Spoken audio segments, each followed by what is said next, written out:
kepada kita ya, untuk kesemua guru-guru kita, untuk kesemua murid-murid kita, untuk kesemua orang-orang yang berhak ke atas diri kita, dan untuk kesemua seluruh muslimin, muslimat, mukminin, mukminat, sama ada yang masih hidup ataupun yang telah meninggal dunia.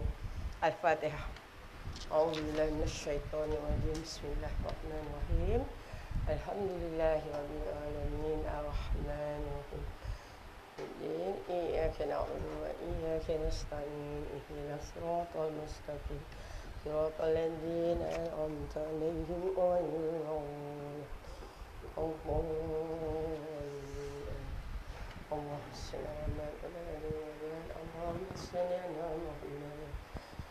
اللهم صل على محمد وعلى آل محمد وعلى محمد وعلى آل محمد. اللهم صل على محمد.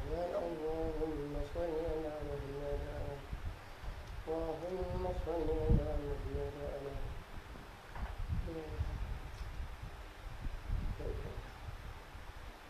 اللهم صل على محمد.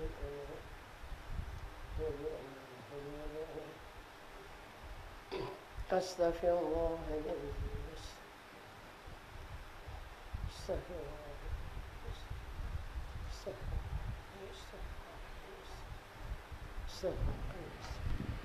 A'udzubillahi minasyaitonirrajim. Bismillahirrahmanirrahim.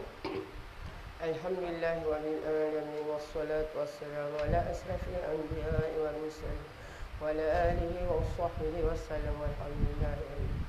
اللهم افتح علينا حكمتك وانشر علينا إن رحمتك يا وصلى الله على سيدنا محمد وعلى آله وصحبه وسلم رب العالمين آمين يا رب العالمين.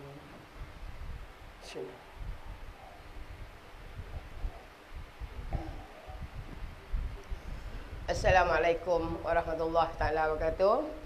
Siapa yang nak buku tu ya, ada ya. Itu hari order 5, saya bawa 5. Okey. Kita sambung lagi bab yang apa, sunat-sunat dalam berwuduk. Ya. Ini baru masuk berwuduk ya. Dia berwuduk ni ada berwuduk campur dengan tayamum. Maksud saya, tapi biasanya tu saya masukkan dalam tayamum nanti. Macam contoh orang yang sakit, ya. Orang yang sakit, apa tu, macam tangan dia separuh berbalut, kan? Macam mana cara dia nak berwuduk, kan?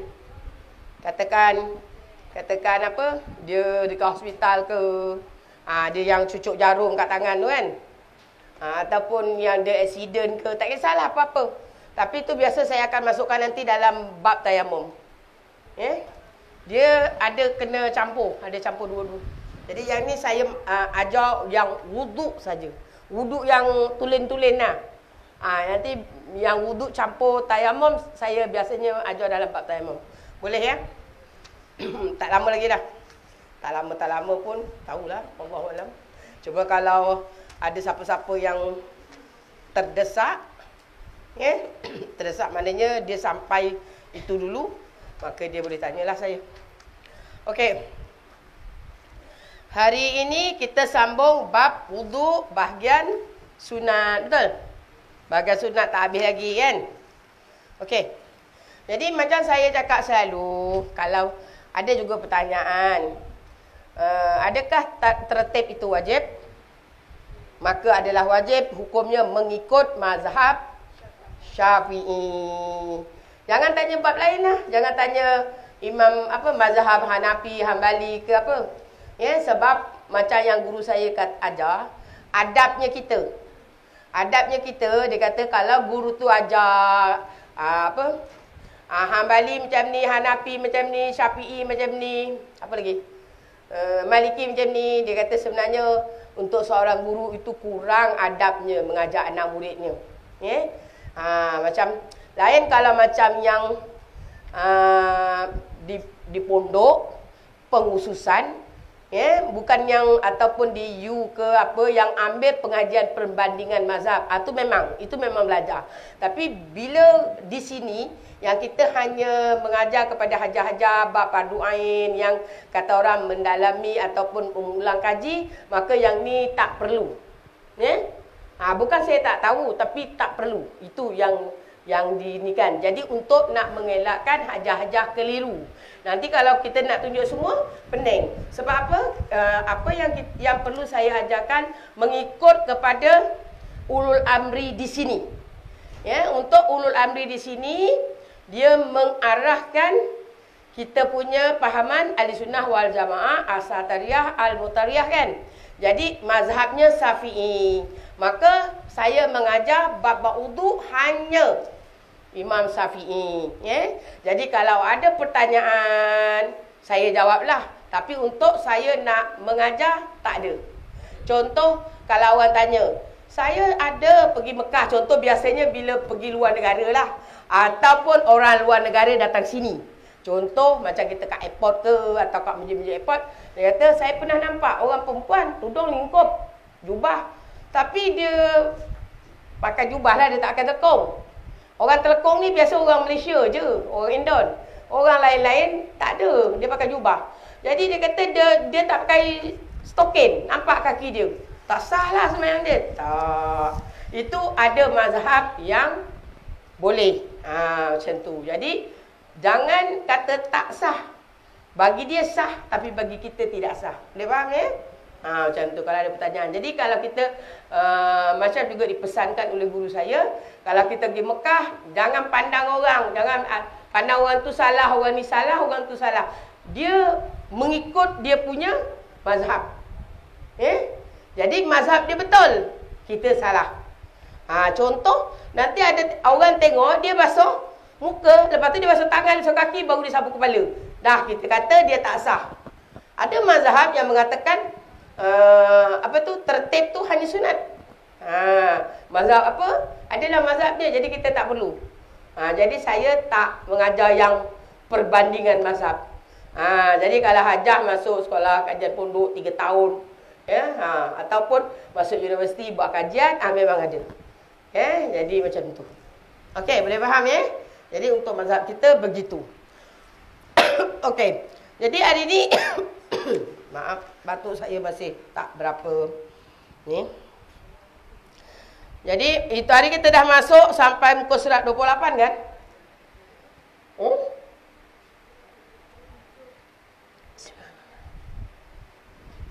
Betul, muka surat 28 iaitu mualat ya.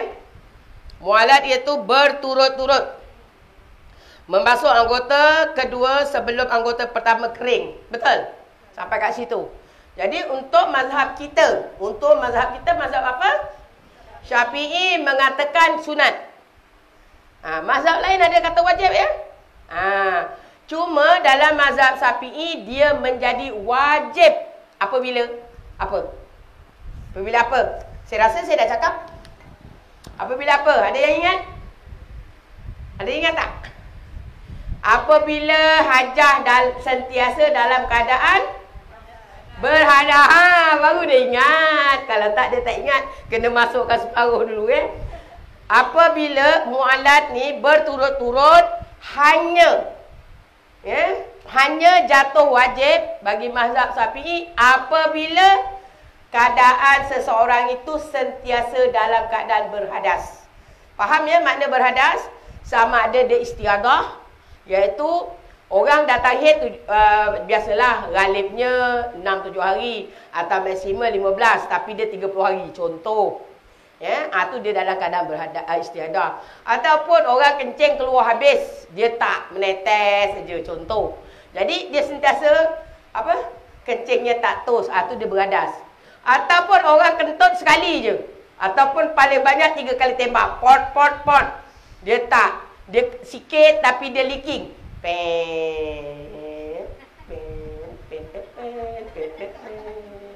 Dia kecil, perlahan je keluar, tapi dia sentiasa. Faham tak? Tu dia sentiasa dalam keadaan beradas. Faham? Banyak lagi dalam keadaan beradas. Sama ada air mazi dia, atau air wadi dia, atau orang panggil keputihan dia, sentiasa. Orang keluar sekali, dia pun keluar je. Ataupun dia buasir. Buasir yang leaking tau. Buah sen ni ada banyak. Ada buah sen yang kering. Buah sen yang kering yang terkeluar je dia punya daging dia lah, senang cerita tu. Tapi kalau kering, itu dia tak panggil berhadas. Yang dia keluar tapi dia ada air atau darah. Faham tak? Dia sentiasa aja. Itu dipanggil dalam keadaan berhadas. Jadi yang itu dia ada hukum lain. Hukum dia masuk dulu waktu. Sama ada dengan azan atau kita tengok kalau Jabatan Agama tu ada keluar yang kalender kalender jadual waktu masuk waktu. Ataupun kalau budak-budak sekarang ni ada pintar telefon tu Muslim Pro, tak kisahlah apa-apa. Janji yang penting confirm masuk waktu. Baru boleh bersihkan dulu lepas tu baru berwuduk. Macam tu. Cepat, semua serba cepat. Mualat dia macam tu nanti kita akan belajar bab orang berhadas. Tapi yang ni kita belum masuk dulu. Jadi macam tu, mualat berturut-turut membasuh anggota. Anggota berturut-turut maknanya lepas basuh muka 3 kali, kita sambung tangan kanan 3 kali, kita sambung tangan kiri 3 kali, kita sambung kepala 3 kali, kita sambung kaki kanan 3 kali, kita sambung kaki kiri 3 kali. Maka itu dia panggil mualat lah, berturut-turut. Hukumnya sunat. Sunat. Kalau kita nak berhenti, boleh. Macam budak-budak kan. Dia basuh muka dekat paip luar. Dia melenting masuk dalam rumah, basuh tangan dalam bilik air depan. Dia melenting pergi dapur, basuh kepala dekat sinki, kacau mak dia kan, kat sinki. Sebab budak, dia umur 7-8 tahun, dia nak tunjuk mak dia dan ambil sembahyang. Lepas tu, lah dia basuh kaki kat bilik air dapur. Sah. Sebab dia tak dalam keadaan berhadas. Boleh faham macam tu. Cuma sunat dia tak dapat lah.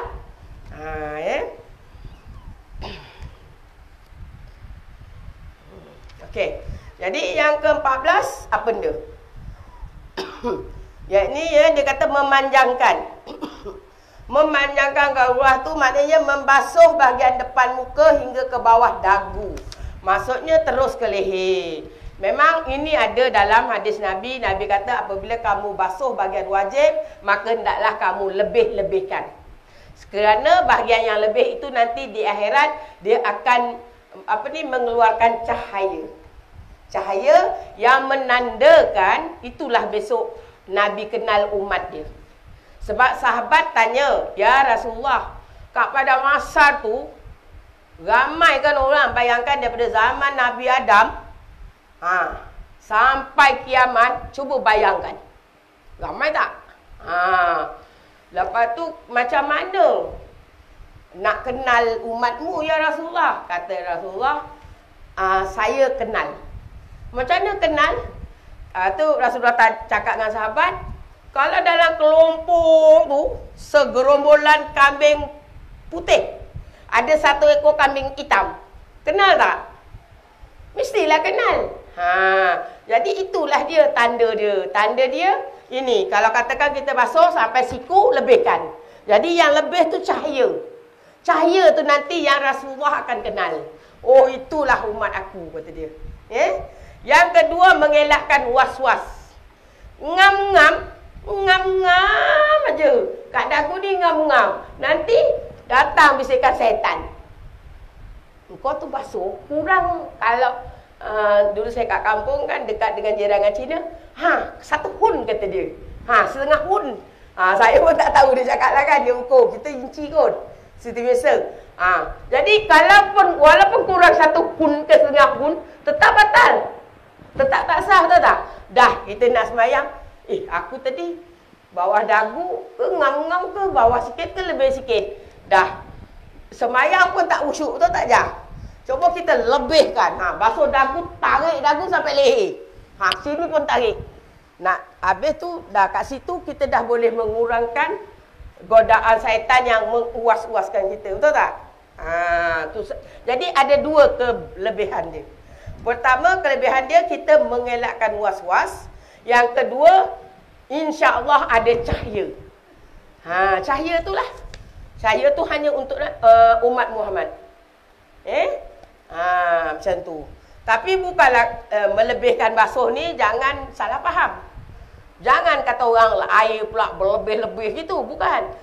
Ambil sah macam tu aja. Naikkan atas. Tak perlulah buka air payah tu sampai menyembur-nyembur gitu. Faham melebihkan basuhan dengan airnya bukan dilebih-lebihkan. Boleh faham Begitu juga dia kata, jika lebat ni dia kata kalau yang dari segi janggutnya lah tadi. Kalau lebat dia kata kita cela. Tapi kalau tak tu kita basuh semua. Dan juga dia kata Nabi kalau basuh memang dia janggut. Nabi memang dia janggut. Jadi Nabi akan ambil air macam ni, dia akan masukkan bawah dagu dia. Jadi ini diceritakan oleh Anas radhiyallahu anhu. Siapakah Saidina Anas? Iaitu anak angkat Rasulullah lah, yang dihadiahkan oleh ibunya semasa umurnya 10 tahun. Jadi dialah pembantu Rasulullah dari umur 10 tahun. Jadi demikian yang diperintahkan kepadaku oleh Tuhanku. Dia bercakap, Nabi bersabda kepada Anas. Demikianlah yang diperintahkan kepadaku oleh Tuhanku, iaitu Allah Subhanahu Wa Taala. Riwayat daripada Abu Dawud dan Al-Maju. Macam tu. Jadi sunat lagi menyapu seluruh kepala.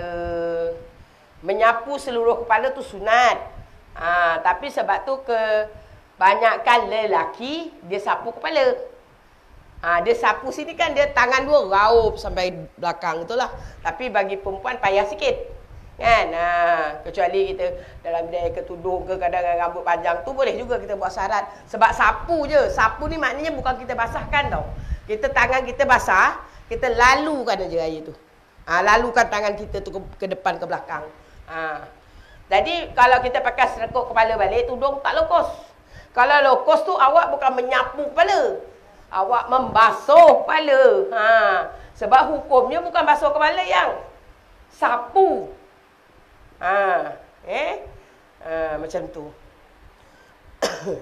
Jadi dia kata, menyapu seluruh kepala, merapatkan kedua jari telunjuk, diletakkan di bahagian hadapan, lalu disapu ke tengkuk, kemudian dikembalikan. Dia macam ni. Macam ni. Taruh, ni rapatkan, taruh gitu ke belakang, itu lepas tu tarik ke depan. Biasa kalau awak pergi dekat Mekah ke apa, awak nampak banyak orang India, orang Pakistan buat tu kan. Dia akan buat macam tu lah. Tapi kalau kita orang mazhab Syafi'i, kita sapu gini aja. Sebab pada dia menjadi wajib tu basuh seluruh kepala pada dia. Kita sunat je. Lepas tu mencelah-celah jari tangan dan kaki. Apabila kita ambil wuduk tangan, kita celah. Ni celah. Tak celah pun boleh. Kita tadah gitu, air dah masuk sebenarnya. Tapi bila kita celah-celah tu, dia confident terlebih dan elakkan was-was. Macam saya kata tadi lah. Nanti kalau kita tak celah-celah tu, kita macam ni aja, sebenarnya air dah masuk. Tapi nanti takut godaan syaitan macam tak berkena kan. Jadi sebab tu sunat kita celah ni. Kalau kita celah kata macam tak kena, aku dah celah. Confirm kena. Macam tu. Itu sebab tu dia sunat. Sebab dalam Islam ni, dia macam benda-benda kecil ni, dia ambil berat. Pasal dia tahu. Allah tu tahu sifat manusia tu, itulah jalan setan masuk untuk mewas-waskan situ. Maksudnya kan setan tu dikatakan tugas dia, kerja dia apa? Membisik-bisikkan. Bisikan dia lah tu. Bisikan dia tu yang membuat kita was-was. Dah ke belum? Belum. Ya ke? Dah ke? Kan? Ke tu. Ia punya kerja lah tu. Jadi kalau kita dah sela-sela kan, tak ada ke lagi dah. Confirm. Betul tak? Jadi kaki pun sama. Jadi kaki tadi, kita dah ginikan. Kalaupun dia datang was-was, kita boleh jawab, aku dah sela. Confirm. Macam tu. Jadi dia tak boleh nak bisik kita gitu, dia cari lagi jalan lain. Tu dia tak putus asa. Sifat setan ni yang boleh kita ikut, dia tak ada sifat putus asa dalam menggoda. Itu sifat dia yang kita boleh ikutlah. Tapi kita punya pula kita terbalikkan. Bukan kita tak putus asa dalam menggoda. Kita tak putus asa pula dalam bertobat, dalam melakukan kebaikan. Kita opposite kan lah. Macam tu. Ya. Jadi yang ke-9, menyapu kedua telinga. Bismillahirrahmanirrahim. Caranya mengambil kedua belah tangan, masukkan jari telunjuk ke lubang telinga. Dipusingkan celah-celahnya dan lakukan ibu jari belakang telinga. Seterusnya dilekatkan ke tangan dan basuh telinga. Jadi dalam menyapu telinga ni ada khilaf. Dalam mazhab Syafi'i. Ada mengatakan boleh 3, ada mengatakan boleh sekali je untuk telinga. Untuk telinga ni 2 kali tak boleh. Boleh sekali atau 3. 2 kali makruh. Jadi hadis dia yang mengatakan sunat dari Ibnu Abbas radhiyallahu an. Sebab Ibnu Abbas ni sepupu Rasulullah, anak Sayyidina Abbas, dia nampak Nabi buat. Jadi dia bercakap lah. Jadi untungnya orang dulu dia tengok. Sebab Nabi kata, apa yang engkau nampak aku buat, maka engkau buat. Atau aku cakap. Jadi kadang-kadang mereka belajar daripada perbuatan Nabi atau daripada percakapan Nabi. Macam tu. Jadi diriwayatkan oleh Abu Daud, An-Nasi dan Ibnu Majah. Jadi yang ke-10, mengulang setiap basuhan sehingga 3 kali. Jadi ini daripada Sayyidina Osman bin Affan radhiyallahu an, Nabi berwuduk 3 kali kemudian bersabda yang bermaksud demikianlah wuduk itu. Sesiapa yang menambah atau mengurangi, maka ia telah melakukan kesalahan. Macam tu. Kesalahan tu maknanya makruh. Bukan haram. Maknanya kalau nambah 3 tu jadi 4, dia dah jadi makruh. Salahnya tu apa? Bazir. Membazir. Jadi kalau kurang tadi macam saya kata 2, membazir. 1, takut tak rata nanti. Kecuali darurah. Faham Kecuali darurah boleh 1. Tapi bila 1 kita make sure betul-betul gata. Macam tu. Jadi dari Ibnu Abbas radhiyallahu an, Abdullah dan juga Abdullah bin Zaid radhiyallahu an. Ini ramai yang nampak yang meriwayatkan daripada Umar Al-Khattab dari Abu Hurairah radhiyallahu an, sesungguhnya mereka juga pernah melihat Rasulullah membasuh 1 dan 2 kali untuk menerangkan kebolehannya. Tapi afdal melakukannya 3 kali. Makruh melebihkan atau menguranginya dari 3 kali kecuali darurat. Macam saya cakap tadi lah, diriwayatkan oleh ramai juga pewari dia, iaitu Bukhari, Abu Daud, At-Tirmizi, Ibnu Majah dan juga Maju. Maknanya ramai yang diriwayatkan, ramai yang nampak. Macam tu. Jadi kalau darurah tak ada masalah. Jadi macam saya kata, kalau pergi dalam kapal terbang, kita nak berwuduk, jangan nak juga 3.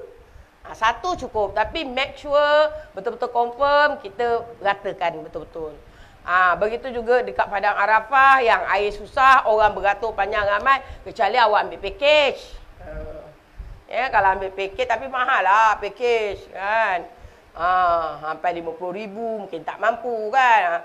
Macam package apa? Apa? Saya pun dah lupa dah. Furada, Haji Furada. Memang okey lah. Tapi bismillahirrahmanirrahim. RM50,000. Kalau mampu okey. Memang tak ada masalah. Bismillahirrahmanirrahim. Hotel dia pun dekat je. Apa semualah kan. Kak Mina pun dekat je. Semua dekat.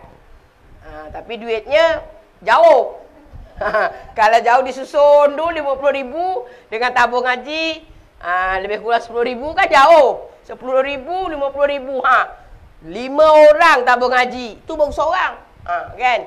Macam tu. Tapi memang senang lah. Jadi macam tu lah. Jadi kalau pakai muasasah, sebab tu kadang-kadang orang kata muasasah serba susah. Tapi muda-muda kuat tak apalah susah. Kan? Tapi itulah ingat juga orang belakang. Jadi tak payah nak 3 kali. Sampai dia orang ceritalah, saya tak rasa. Dia orang cakap 1 jam beratur. Beratur 1 jam nak ambil semayang dengan nak kencing. Dah dia orang katalah, saya tak rasa, saya tak tahu. Jadi tu dia kata, lepas tu dia tanya Ustazah, mesti ke 3 kali? Taklah, saya kata, tu sebab tu kena pentingnya belajar ilmu. Dia kata mesti nak 3. Kalau kita belajar ilmu, kita tahulah. Masa tu ajar-ajar jangan 3, 1 je. Tapi make sure lah ajar tak ada air tu ratakan betul-betul. Sampai atas tumbuh rambut, sampai telinga kiri, telinga kanan, sampai dagu bawah, tarik leher macam tu. Kan? 1 cukup. Tak perlu 3. Tangan ni tarik sampai atas siku, tarik, masuk celah ni, Lepas tu sini kan tarik, macam tu. Cukup. Ni sapulah. Kalau tak ada sapu sini tarik sampai belakang. Sudah. Kan? Cukup. Macam tu. Jadi jangan ni. Sebab apa? Kita menolong orang lain tu pun pahala. Menyusahkan orang lain tu pun dosa. Kan? Macam tu. Jadi kena timbang tara lah. Macam tu, Jadi kata orang, sama-sama apa? Sama-sama nak beribadat, sama-sama nak guna, sama-sama lah. Macam tu. Jangan kita terlampau mementingkan diri. Tu yang maknanya tu nak dapat hadiah mabrur ke tak mabrur, kat situlah yang Allah akan kira. Bukan manusia kira lah, Allah akan kira. Ya. Kalau nak yang senang, macam tu lah. Nak lagi mudah, ada lagi package 200,000. Wah, itu lagi best tu. Memang apa? Dia punya tu memang tip-top lah. Dekat Arafah pun memang tip-top gila. Tambah gila belakang dia. Kan? Tip-top gila. Yang kalau 50,000 ni biasalah, biasa-biasa gitu. Kalau 200,000 macam wah memang itulah. Tak rasa pun macam pergi haji. Nak makan pun dia orang kata, kat Arafah ke buffet makan tu kadang-kadang pada saya makan ni tak ni sangat. Tapi dia punya apa tu?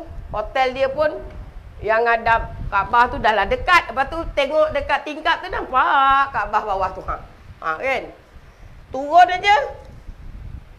Tak ada kena matahari. Lorong tu terus sampai pintu Kaabah. Nombor berapa adalah nombor dia kan.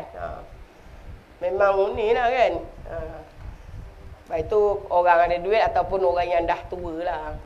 Yang tak kuat jalan. Kalau orang ada duit tapi kalau dia kuat jalan, pilih jauh bagus. Sebab pergi jauh menampak tu lagi banyak pahalanya. Tapi kalau dah kan ada duit, tak apalah, dekat Allah Maha tahu kan. Kan? Jadi kan kita ukur kemampuan. Niat memang besar kan. Tapi kalau jalan sikit je dah pengsan ke apa, tak ni juga kan. Biarlah buang duit tapi ni sekarang ni pun dah ada dah yang skuter ke apa semua kan. Macam tu lah. Jadi ukurlah. Kalau sehat-sehat naik skuter, tawaf sunat boleh lah. Tawaf sunat kan, nak berasa naik skuter untuk orang yang sehat boleh. Tapi kalau tawaf haji ke tawaf umrah yang wajib, badan sehat tegap naik skuter, kalau tanya, Ustazah sah tak? Entah, aku pun tak ada jawapan. Nak cakap tak sah nanti, takut orang marah. Kan? Betul tak? Macam ni adik manis ni, kuat. Dia pun naik skuter. Kalau sunat tu mungkinlah dia nak merasa, tahu tak? Tapi kalau macam Mak Ji Rubiah yang jalan pun bertongkat, ketek kan. Tak apalah dia naik skuter. Memang dia tak mampu. Ini berlari maraton Maraton masuk, lari. Dapat nombor 2 ke nombor 3, nombor 1 maraton 10 km. Dia boleh tawak wajib naik skuter. Ajar Salma. Saya dah ingat nama awak. Betul tak? Sabariah Sabariah. Salma orang lain kot. Salma ada satu orang. Nanti saya ingat ada Salma. Salma tak datang kot. Tu Sabariah. Betul tak ajar Sabariah? Maraton nombor 1 10 km. Dia tawaf wajib tau. Umrah ke, dia naik skuter. Sah tak sah? Ajah jawab bagi pihak saya, Jah. Dia jawab tak sah. Ada berkuasa kan? Kau dengar tu adik manis. Tapi kalau kata saya nak merasa, ialah manusia kan. Manusia kadang-kadang, saya nak merasa juga macam mana naik skuter. Sedap tak sedap. Bolehlah kot. Bayar RM50, tawaf sunat. Bolehlah kot kan? Tawaf sunat yang nak merasa. Tapi kalau tawaf wajib, umrah punya tu ifadah tawaf wajib, ataupun tadi haji tawaf wajib, kau jangan buat. Batal. Ya yang awak kena berjalan. Sebab apa? Ada orang dia menemani ibunya, dia tak pakai skuter. Dia tolak pakai apa tu? Wheelchair. Kerusi roda, dia tolak, dia kat belakang. Tu boleh. Kalau awak sama naik, tak boleh. Banyak, ramai orang buat. Tapi tingkat kedua. Dia yang wheelchair tu tingkat atas. Yang skuter tu tingkat 3. Dia yang wheelchair tu tingkat 2. Memang ada untuk half wheelchair. Tu ramai. Ramai orang perempuan ke orang lelaki yang dia tolak. Tolak mak dia ke, tolak yang orang tak upaya lah. Dia yang menolak. Dia tak boleh naik.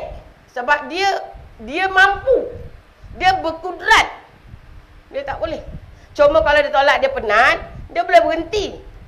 Dia tak wajib berturut-turut 7 kali tu wajib berturut-turut, tak. Cuma sunat berturut-turut. Tapi kalau dia ada sebab, kan, terkentut ke, takkan kata nak, sebab tu tawaf dia tak wajib berturut-turut 7 kali. Kalau dia terkentut, ulang balik. Kalau wajib berturut-turut 7 kali, dia katakan dah 3 kali dia terbatal, dia ulang balik. Dia boleh sambung. Macam tu. Tapi sunatnya berturut-turut. Sunatnya faham tapi bukan menjadi satu kewajipan, bukan rukun. Ingat tu. Kalau kau tolak, kata alasan kau tolak mak kau, awak yang tolak. Pakai wheelchair. Ada wheelchair boleh bukan sewa, tak sewa.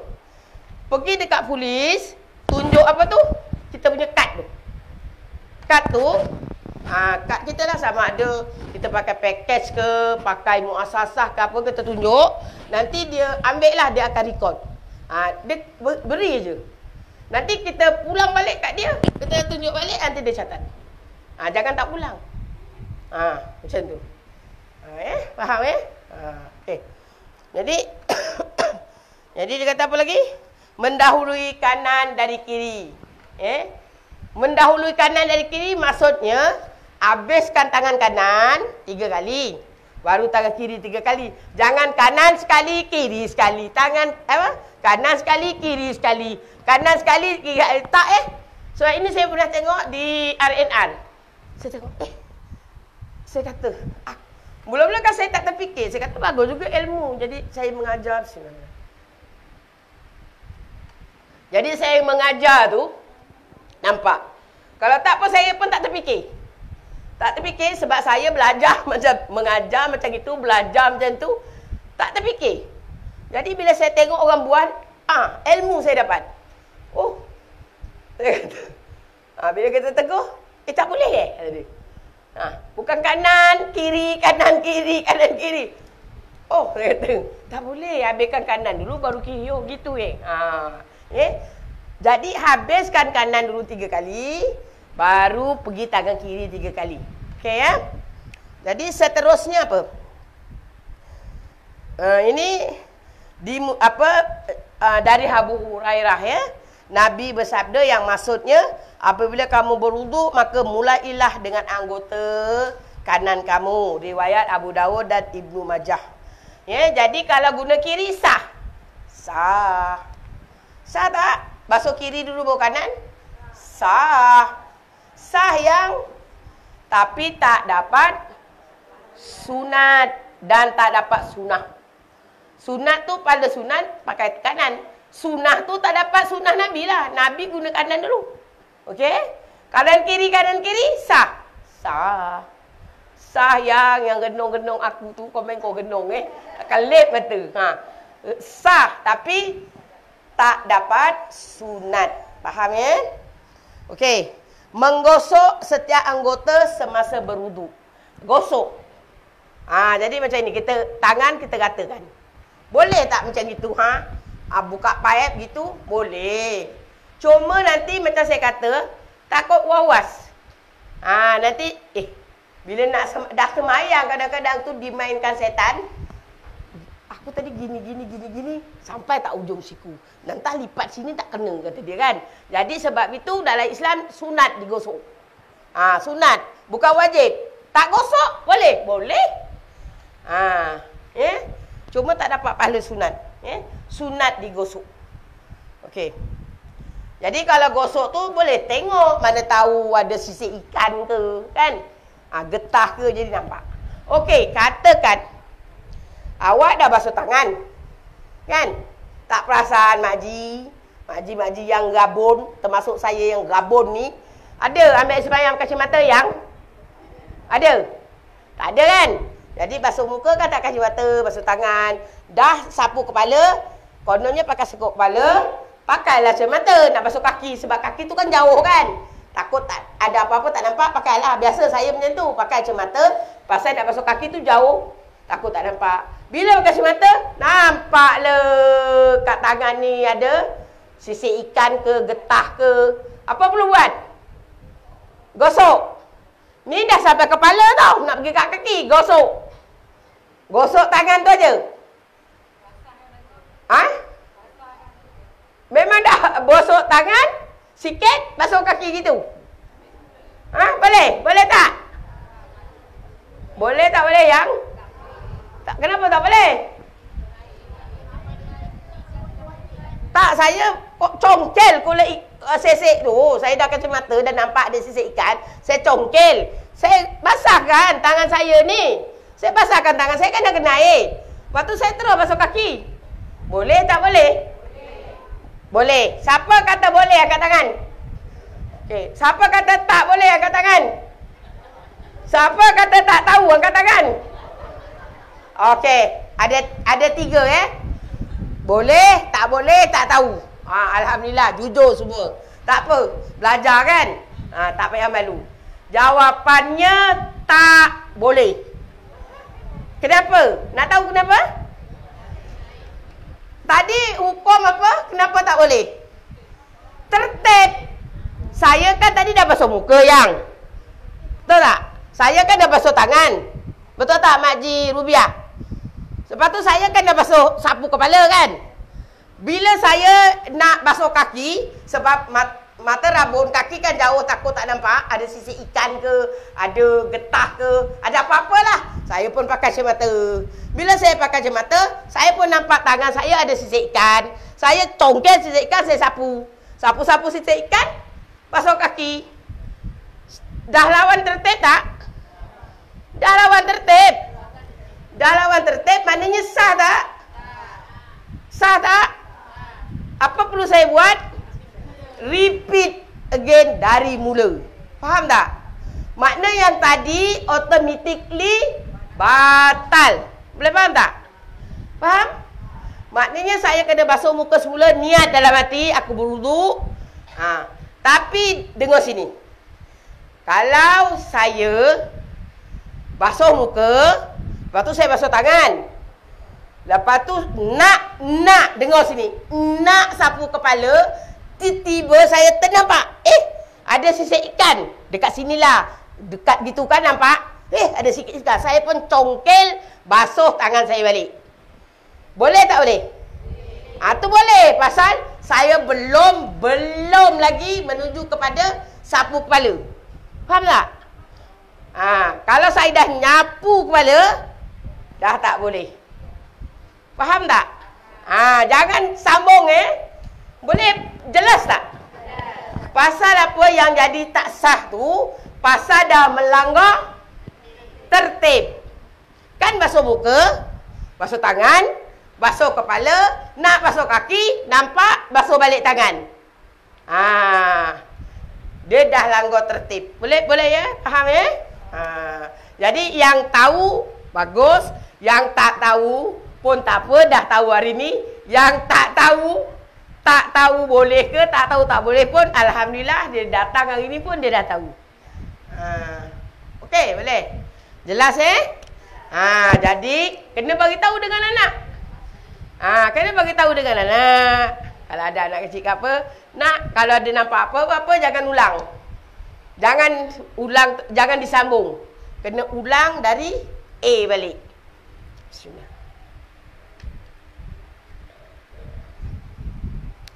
Okey.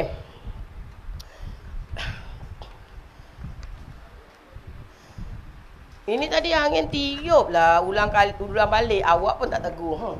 Ya dia. Jadi yang terakhir, apa kata dia? Lepas kita panjangkan basuh tangan, basuh apa semua. Lepas tu apa kita buat? Tengok Nabi kata, kenapa dia panjangkan? Macam saya katalah tadi, Abu Hurairah daripada Abu Hurairah radhiyallahu an, Nabi bersabda, umatku akan datang pada hari kiamat dengan cahaya di muka, tangan dan kaki kerana kesan wuduk. Sesiapa yang mampu melebihkannya, maka hendaklah dilebihkan. Ini yang mampu, maksudnya apa? Maksudnya kita air mewah. Tahu? Bagi orang yang air dia tak mewah, contoh kat Padang Syahara tu, gurun. Ya Allah, air ni kalau kau tengok sebotol macam ni, boleh 2 orang ambil semayang.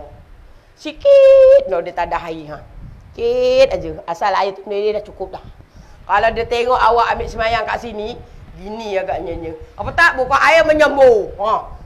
Air. Mentah-mentah Allah bagi rezeki air. Melempah ruah Macam gitu jugalah awak ambil sembahyang melempah ruah. Makruh hukum ni. Dia orang, sebab tu Nabi kata tadi, kalau mampu maka lebihkanlah. Dia orang tu ngam-ngam je. Kalau mampu pun tarik sikit aja air. Pasal air tu macam emas. Makji, kalau sebelah emas, dia kata kau nak emas nak air, aku nak air kata dia. Iya. Coba awak bayangkan. Padang pasir Sahara. Coba katakan macam orang dulu-dulu bukan daripada Mekah pergi Madinah yang naik unta. Bukan macam sekarang. Naik apa? Kereta api laju ke apa, 5 jam sampai. Atau orang kaya daripada Jeddah naik kapal terbang pergi Madinah. Memang tak cerita. Coba naik unta seminggu. Bawa air sikit. Coba. Sebab itu kadang-kadang ada air pun sampai hukum tayamum. Ada air untuk minum. Sekarang tak habis air, mati kehausan. Walaupun ada air untuk minum, dia gunakan tayamum untuk berwuduk. Betul tak? Nampak? Kita tak rasa. Sebab kita tak rasa, kita kata, okey je lah, lebih apa salah. Sebab tu Nabi kata apa? Kalau kamu mampu, dia kata. Kalau kamu mampu, lebihkan had basuhan. Kerana itu akan datang sebagai cahaya. Nampak? Kalau kita baca hadis Nabi ni, kalau tak mampu. Itu bagi kita yang boleh faham ya kat sini? Tu hadis je. Ya, riwayat daripada Bukhari dan Muslim. Lepas tu yang terakhir, baca doa. Ini baca doa ya, jangan tak baca, rugi. Ya. Sebab tu orang yang berwudu dia sudah akan membaca apa? Zikir dulu. Asyhadu an la ilaha illallah wa asyhadu anna Muhammadar Rasulullah. Itu sekurang-kurang. Supaya kita nak sembahyang tadi, kita dalam keadaan beriman. Kadang-kadang kalau terlepas sahadahnya ke apanya, kita dah bersahadah. Lepas tu, baca lagi Allahumma ja'alni minat tawabin wa ja'alni minal mutatahhirin. Tu baca. Ya? Lepas tu baca lagi. Kalau nak baca lagi, subhanallah. Macam-macam dia ada. Sekurang-kurangnya kita baca, dah paling malas. Apa? Allah SWT Muhammad. Itu dah paling malas lah. Tapi sekurang-kurangnya, kita baca, biasanya, kita baca, asyhadu an la ilaha illallah wa asyhadu anna Muhammadar Rasulullah. Allahumma ja'alni minat tawabin wa ja'alni minal mutatahhirin. Subhanallah wa bihamdika astaghfirullah. Dan juga Allah SWT. Itu sambil jalan je. Keluar kat itu sambil jalan kan. Kalau saya pun nak cepat, sambil jalan tu, tangan tu sampai kat telekung. Daripada bila air keluar tu, sambil doa sambil jalan. Habis sampai Allah SWT Muhammad, sampai kat telekung. Macam tu. Kat rumah lah. Boleh. Tak ada masalah. Kau ambil air, nak berhenti pun boleh. Sambil nak jalan pun boleh. Tak ada masalah. Yang penting baca doa. Jangan tak baca doa, rugi. Kata guru saya, sesiapa yang berwuduk tak baca doa, rugi kata dia. Sebab berwuduk tu kita baru lepas membersihkan diri. Maka doa kita, mana tahu masa tu Allah kabulkan. Jadi dia kata, eloklah baca doa. Jadi kan, kalau malas tak malas, saya ingat guru saya pesan, walau malas, saya baca doa. Itu sambil berjalan tu baca doa. Nak cepat kan? Kadang-kadang, yelah macam kita, katakan dah tengah hari tu katakan nak keluar. Katalah contoh nak pergi, katalah negeri KL apa kan nak cepat kan, nunggu waktu suami kat masjid, kita kat cepat je kan. Masuk aja azan, palang kabut kita pun ambil wuduk, betul tak? Lepas tu kan nak cepat doa, nak cepat je semua kan nak cepat. Doa sambil berjalan. Janji baca doa, jangan tak baca. Ya. Sebab saya ingat pesan guru saya, rugi dia kata tak baca doa. Katanya kalau guru saya tak cakap, entah saya pun tak buat. Pasal bila dengar je, bila tak baca doa je, kata guru saya, rugi siapa yang berwuduk tak baca doa. Ya cikgu. Kenapa cikgu? Sebab dia kata masa lepas berwuduk kan kita dah bersih hati baca doa. Mudah-mudahan Allah kabul doa kita. Lepas tu kita nak mana tahu sadah kita pun terbatal, kita ucap asyhadu alla ilaha illallah wa asyhadu anna muhammadar rasulullah. Mudah-mudahan kita semayang kita nanti dapat kemanisan solat. Itu yang sambil jalan tu, kalau dah laju tu baca doa sambil jalan. Janji baca. Ya? Okey, habis. Habis bab sunat. Berapa? 15 perkara sunat berwuduk, 15 pahala. Ya? Sekarang ni kita sambung pula bab makruh. Bab makruh ada berapa? Ada 6. 15 apa 6 berapa? 21 pahala kalau kita buat. Banyak tu. Apa dia yang pertama? Berkata-kata. Sebab tu dulu arwah mak saya cukup marah kalau sambil ambil semayang sambil bercakap. Biasalah kita kecil-kecil, di 5 tahun kan dah diajar ambil semayang. Ambil semayang dengan abang cakap lah. Kadang abang tu kan, abang, lelaki kan. Kan? Tak boleh lah ambil semayang tu macam tu. Mak kata, dia lagi jauh. Kan dah cakap. Dia cakap, dia orang tua-tua dulu kan sambil penting mulut kan. Kan dah cakap, semayang jangan. Ambil semayang jangan bercakap. Nanti kita jawab, abang tu mak ambil semayang tak betul. Kan? Jangan tu. Maknanya, tak boleh mak, tak boleh. Tapi dia tak cakap makruh, dia kata tak boleh. Tak boleh je, semua tak boleh. Dia tak ada cakap haram, dia tak cakap makruh, dia cakap tak boleh. Jadi dia kata berbual-bual kan. Sebab tu saya dah terbiasa. Jadi kalau ambil semayang memang tak berbual. Jadi kalau saya pergi mana-mana, kat masjid ke apa, orang ambil semayang berbual, saya macam mana Jah? Saya tengok orang berbual, saya tengok orang berbual, saya tengok orang berbual, saya macam hati saya macam pelik lah, macam tak senang tau, macam apa? Tak tahu nak cakap. Macam kita tengok orang tu buat macam salah satu kesalahan, macam kita tengok tu macam tak menggembirakan hati kita tu. Tapi nak tegur tu, kadang-kadang tengok makji kan, nak negur orang tak kenal ke, nanti dia kata orang ni kepo lah. Kita kan macam sangka-sangka buruk juga kat orang kan. Jadi kan dah lama cepat-cepat jalan. Macam tu. Jadi itulah kadang-kadang, sebab tu kadang-kadang pentingnya juga kita ni belajar. Dah kata orang kan Nabi kata belajar tu tak kira waktu. Mungkin kalau dulu kita kurang belajarnya, ambil yang wajib-wajibnya. Jadi sekarang ada masa kita tambah. Bismillah. Maaf saya makan ubat macam-macam ubat, tekak saya kering lah. Saya batuk pun kan, jadi macam-macam ubat doktor kasih. Jadi kan memang tekak saya kering. Bismillah. Okey, yang kedua, berlebih-lebihan. Makruh. Air mancut makji. Kalau paip tu buka maksimum. Macam tu. Ya, jadi bila kita tadah tu kan sapu ni, tu kan air tu keluar. Pun makruh. Sebab tu kalau ambil semayang, tak payah buka air, jangan besar, kecil je. Kalau dekat sebelah RNR tu ambil semayang ke kat masjid ke sebelah, sampai kita kena pindah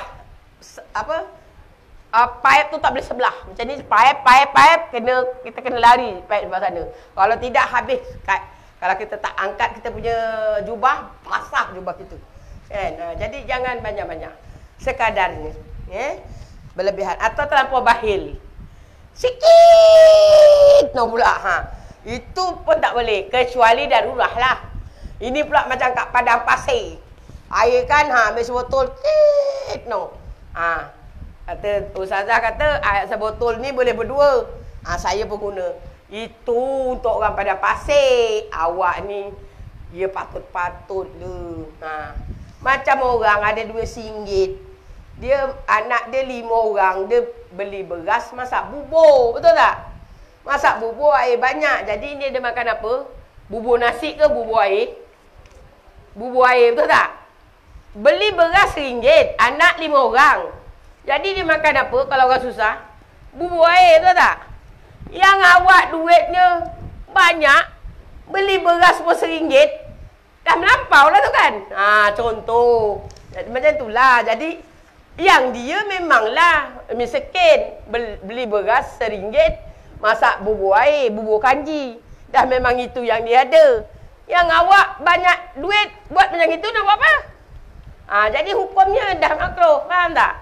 Sama lah juga tadi orang yang tak ada air kat Padang Syahara tu entah 10 kilometer ke cari air kan. Jadi patutlah dengan dia. Jadi ukur baju badan sendiri.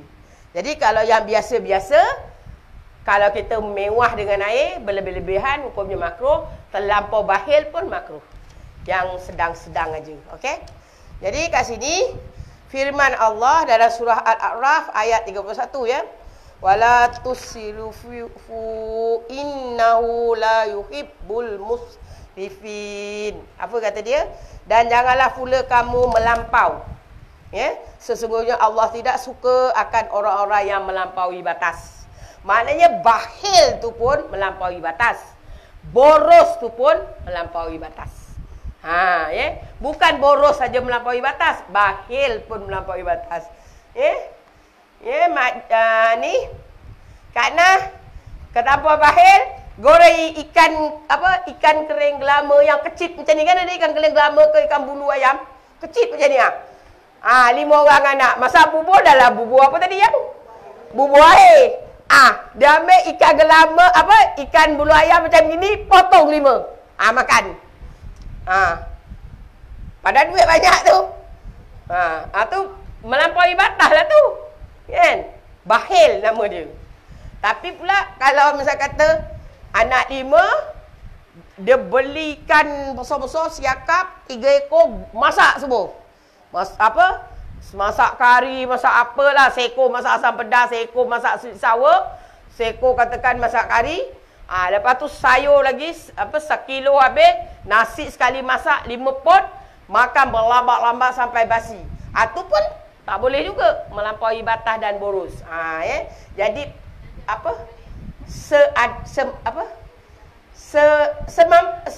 secukupnya. Maknanya ikut kemampuan, ikut makan tu habis, macam tu.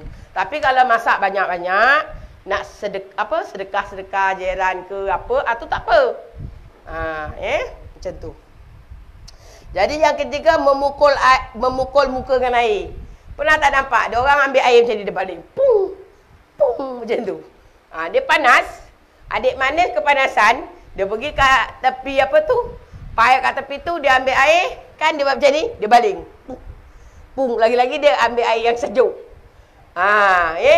Dia ambil semayang, orang tadah air apa tu yang? Air kokwe tu yang sejuk untuk minum. Yang kan ada dekat masjid kan ada air apa tu, cila. Dia pun tadah dekat cawan ni ke, dia pun nak bagi muka dia tu sejuk yang kepanas dalam kereta tadi, dia pun baling. Pum, pum, dia ambil semayang. Mau tanya kenapa? Nak bagi sejuk aku punya muka kata dia. Tu makruh hukumnya. Boleh? Jadi tak boleh dibaling-baling. Jadi mengibas air di tangan atau mengelap. Mengibas, tahu mengibas tak? Kan ada orang lepas-lepas masuk muka tu, habis muka orang sebelah. Gitu kan dia? Mengibas kan orang yang suka macam tu. Apa tak boleh? Ataupun mengelap air selepas berwuduk. Ataupun tak boleh. Tak bolehnya kat sini makruh. Bukan haram ya. Sebab apa? Air itu yang sebenarnya muka ni Ya, sebab tu kalau tengok muka orang yang walaupun tua, tengok Maji Rubiah tu, tua tak? Tua, tetapi ada seri. Itu muka orang yang ada air semayang.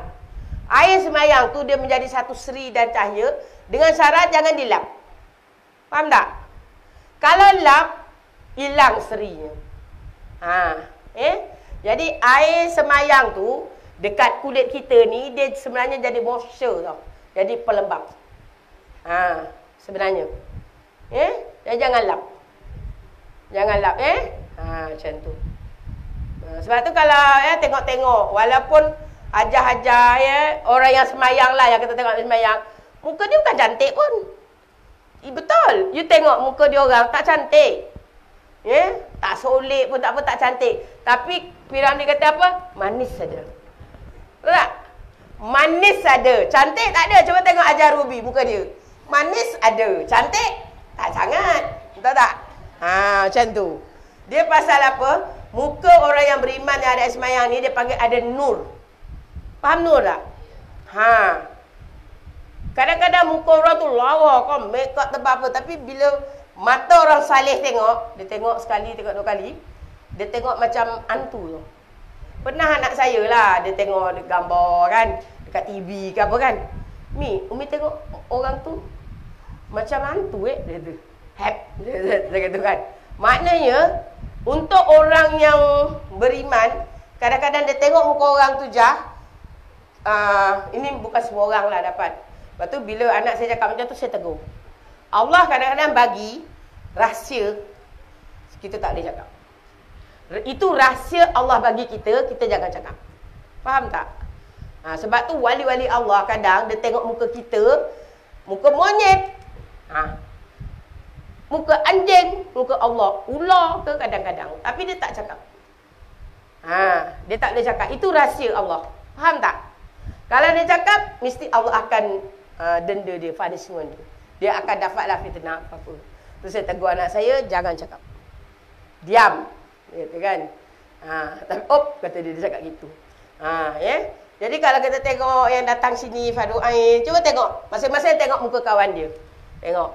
Walau tak handsome lah kata orang putih tu lelaki kan handsome kan. Saya pun panggil sama kadang anak saya kata handsome tu untuk lelaki. Saja suka. Mak tak tahu pun. Kan. Walaupun tak lawa, manis saja. Manis saja kan. Ataupun senang cakap nur. Manalah lawa jah hidung pesek. Lawa ke jah? Hidung Jawa pesek kan. Mana lawa? Betul tak jah? Yang hidung mancung tu okey lah. Hidung saya dia pesek, hidung Jawa. Mana lawa? Tak lawa. Macam tu. Tapi kelebihan air sembahyang. Dia tak nampak tua walaupun tua, tapi sebab apa tu? Cahaya, nur. Jadi tu, dengan satu petua dia jangan lap air sembahyang. Jangan lap. Dia ada kering sendiri. Jadi jangan lap. Jadi kalau lap pun hukumnya makruh. Hukumnya makruh. Jadi kalau siapa yang nak muka dia manis, nak ada nur, jangan lap air sembahyang. Atau petua. Nanti muka nampak muda. Walaupun umur dah 60. Orang tengok-tengok. Macam 40-an. Lari tu 15 tahun lari. Buka tudung nampak uban. Jah. Baru nampak tua. Gitu. Yang. Itu sebenarnya rahsia. Rahsianya jangan lap air wuduk. Okey. Seterusnya, meminta orang lain membasuhkan wuduk. Manja. Katakan mak, anak ada rumah, kita sekolah. Kecuali uzur. Ni sihat-sihat je ni. Nak ke sini apa? Tu, masuk air dalam jug tu. Air masuk dalam jug yang apa?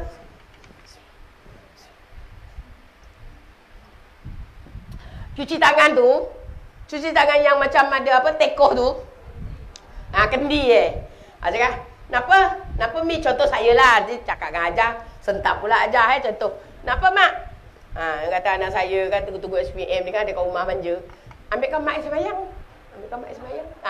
Contoh. Manja. Hukumnya apa? makro. Kecuali memang maknya tak sihat, sakit, kakinya nak jalan dah tengkuk-tengkuk, ataupun orang sakit, tu boleh. Ya, kecuali uzur. Iyalah uzur. Kalau uzur boleh. Boleh kita tadahkan. Itu boleh. Sebab tu pakai kendi. Kendi kan tu kan tadah bawah dia tu dengan yang kendi yang kita basuh tangan. Kan memang ada tadah.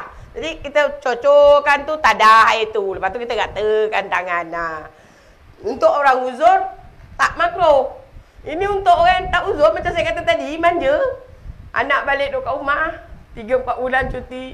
Tunggu SPM. Nak manja lah konon tu tadi. Nak ke sini. Kenapa? Kau ada kat rumah ni, mak nak jadi bos. Ambil kendi. Buat apa? Ambil kat sembahyang. Ambil sembahyang tak ada. Kan? Sekali. Nak jadi bos, jadi ambil sembahyang. Tak boleh. Sah sembahyang, sah. Sah ambil sembahyang, sah. Tapi hukumnya makruh. Kecuali orang tu uzur. Kalau uzur tak makruh. Maka wajib pula orang yang sehat mengambilkan sembahyang orang yang sakit. Faham? Kalau orang tu uzur, tak boleh bangun, ya dia nak bangun pun kakinya patah, bertongkat-tongkat contoh, ataupun memang dia ada separuh lumpuh. Tak kisahlah dia sakit lah, senang cerita. Maka orang yang sehat dalam rumah tu, waris dia. Tak kisahlah waris dia siapa, dia menjadi wajib fardu kifayah. Satu orang buat, yang lain tak payah. Semua tak buat, semua dapat dosa. Faham? Macam tu. Ya? Kewajipan bagi yang sehat mengambilkan wuduk kepada orang yang sakit. Menjadi wajib pula. Kalau dia tak boleh bangun, macam mati sebelah badan. Kalau dulu kan mati sebelah badan, sekarang kan stroke atas katil. Kalau awak tak ambilkan semayang, tak istinjakkan dia semua, macam mana dia nak semayang? Semadang dia semayang tak hormat waktu. Tak ada turun bergolek-golek, golek-golek dia pergi bilik air. Kan? Macam tu. Boleh faham Jadi yang akhir, berlebih-lebihan, berkumur dan memasukkan air di hidung bagi orang puasa. Sunat berlebihan, berkumur dan memasukkan air di hidung bagi orang yang tidak puasa. Bagi orang puasa hukumnya makruh. Sebab dikuatiri tertelan jadi batal puasa. Boleh? Macam tu. Jadi kita dah belajar bab rukun solat, wudu, bab sunat wudu, bab makruh wudu, dan kita sambung perkara-perkara yang membatalkan wudu. Kita dah belajar dah belajar perkara rukun, perkara sunat, perkara makruh. Yang hari ini kita belajar perkara yang membatalkan wudu. Apa dia? Keluar sesuatu dari dua jalan. Ni. Dua jalan tu apa? Yang depan dan belakang. Dua jalan. Di bawah aja. Di bawah aja. Kalau keluar ni, mulut ni katakan muntah, tak batal. Wudu tak batal. Tapi kalau najis, maka kena basuhlah najis tu saja. Faham? Jadi keluar sesuatu. Sesuatu tu tak kira. Angin, cecair, ketulan. Faham? Angin apa? Kentut lah. Cecair apa? Lendir. Depan, katakan belakang tadi macam orang buasir, katakan dia keluar lendir, kan? Faham tak? Kita ambil belakang dulu. Kita depan nanti saya terangkan belakang dulu. Belakang keluar kentut, angin lah. Apa yang? Belakang dulu. Okey. Kentut, maka batal. Lepas tu cecair. Cecair apa? Perak bocor. Sakit perut, ngencet kata Jawanya, tak ada keluar apa? Apa ni? Tai tak ada. Tainya tu air aja. Air apa? Air bisa orang panggil kan. Baunya busuk air je. Air kuning ke air apa gitu, ngencret gitu kan, bisa perut. Batal. Ataupun orang buasir tu yang keluar lendir ke darah. Batal. Lepas tu, ataupun keluar pepejal. Keluar pepejal walaupun apa tu awak terdehem keluar 1 biji lada. Lada, maka lada tak kunyah betul, keluar. Raba-raba macam ada benda keluar. Raba-raba, biji lada. Ataupun kacang hijau. Ataupun pasir. Contohlah tak makan sayur, sawi, cuci tak bersih. Sekali terasa biji, rasa sebutir pasir keluar daripada lubang belakang. Faham tak? Tetap batal. Boleh faham jadi apa-apa aja yang keluar. Boleh. Ataupun keluar cacing. Zaman-zaman dulu keluar cacing. Ataupun guru saya kata dulu-dululah, sekarang dah tak ada maka ubat cacing. Dia panggil kerawit. Kita tak nampak, tapi rasa dekat lubang buntut belakang kita tu mengenyam. Tahu tak? Itu yang orang dulu-dulu kata jangan makan apa? Kalau apa nanti apa? Cacingan kerawit kata Jawanya kan. Kerawitan kata dia. Dulu-dulu ya. Dia nanti lubang buntut kita tu apa? Macam benda berjalan-jalan kecil itu macam nguit-nguit di raba-raba tak ada. Tapi sebenarnya ada. Itu batal. Kerawit. Sekarang dah tak ada yang kau pergi aja farmasi kan beli apa? Zental ke apa ubat-ubat apa? Ubat cacing makan dia hancur terus dalam perut. Kalau dulu-dulu kita kan terjerit cacing gelang, berak-berak cacing gelang keluarkan separuh. Nak terik pun takut lari, betul tak? Nanti mak kita terik. Habis sekarang tak payah. Dulu kita makan ubat cacing dia keluar hidup macam tu. Sekarang tak. Sekarang makan ubat cacing dia modified ubat dia hancur dalam perut. Jadi berak tu bersama tai. Ya, walaupun cacing hidup keluar tetap batal. Di depan pula. Di depan seperti apa? Air. Mazi, wadi. Ataupun angin. Biasanya ada orang kata angin depan keluar tak batal. Batal. Kena tahu ya, angin keluar yang tak batal, maaf cakap, awak sendiri rasa. Kalau kita dah tua-tua, yang manis belum kena lagi. Yang tua-tua, Jawanya kata wes krepot. Krepot atau krepot? Sebab kita maaf orang perempuan ni dia ada 2 bibir. Bibir atas melintang, bibir bawah memanjang. Kalau dia dah krepot, katakan dia air trap tau. Udara terperangkap di bibir luar. Faham tak? Bibir luar yang terperangkap udara. Jadi kalau kita semayang, bangun duduk, kita rasa ada angin keluar tapi bukan dari dalam. Faham tak? Dari celah bibir luar. Itu tak batal. Faham? Tapi kalau macam untuk perempuan-perempuan yang kadang beranak banyak kali tak pantang. Kecuali kalau jauh pantang lah. Dia tak pantang, dia loser. Dia loose. Dia nanti dia bangun duduk, dia akan ada angin keluar dari dalam. Mengikut mazhab Syafi'i, hukumnya batal. Ada setengah saya dengar lah daripada satu ustazah, dia kata tak batal. Saya tengok juga dalam live dekat YouTube. Batal. Habis ada orang tanya, kalau batal dia tak boleh sembahyang ke? Dia duduk, bangun duduk, setiap kali dia solat batal. Jadi dia tak payah sembahyang. No. Itu dia termasuk dalam apa? Dalam orang yang sentiasa berhadas. Maka bila dia solat kena masuk waktu. Dia kena pakai kotek, pasang. Jadi masa tu gunakan tadi berwuduk masa orang yang sentiasa berhadas. Faham? Jadi kalau dia rokok bangun, berapa puluh kali pun angin nak keluar daripada dalam kemaluan dia bahagian depan, tak batal. Pasal dia menggunakan satu hukum, iaitu orang yang sentiasa berhadas. Maknanya satu wudu untuk satu fardu solat. Boleh faham? Jadi kalau tak tahu, kena belajarlah nanti. Bukan kata, oh, oleh kerana macam tu, dimaafkan. No. Hukum tetap hukum.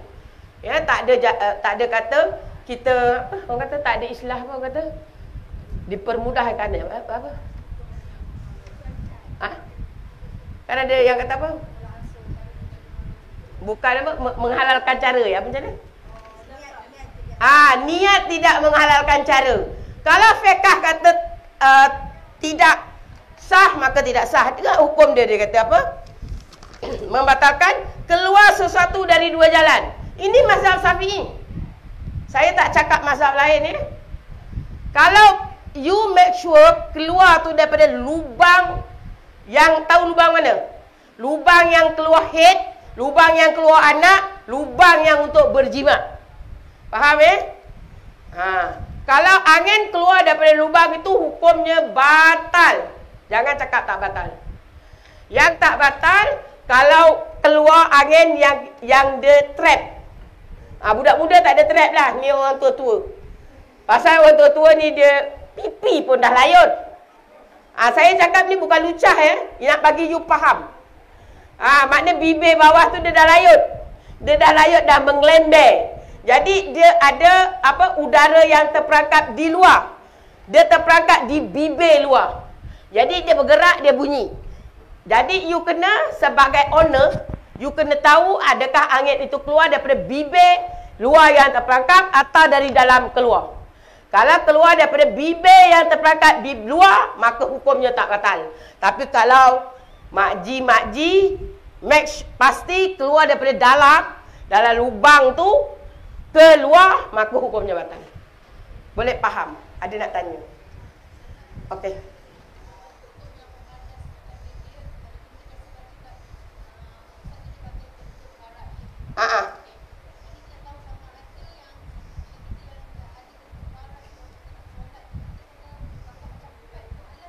Kalau dia tak keluar air, dia hanya angin, tak perlu.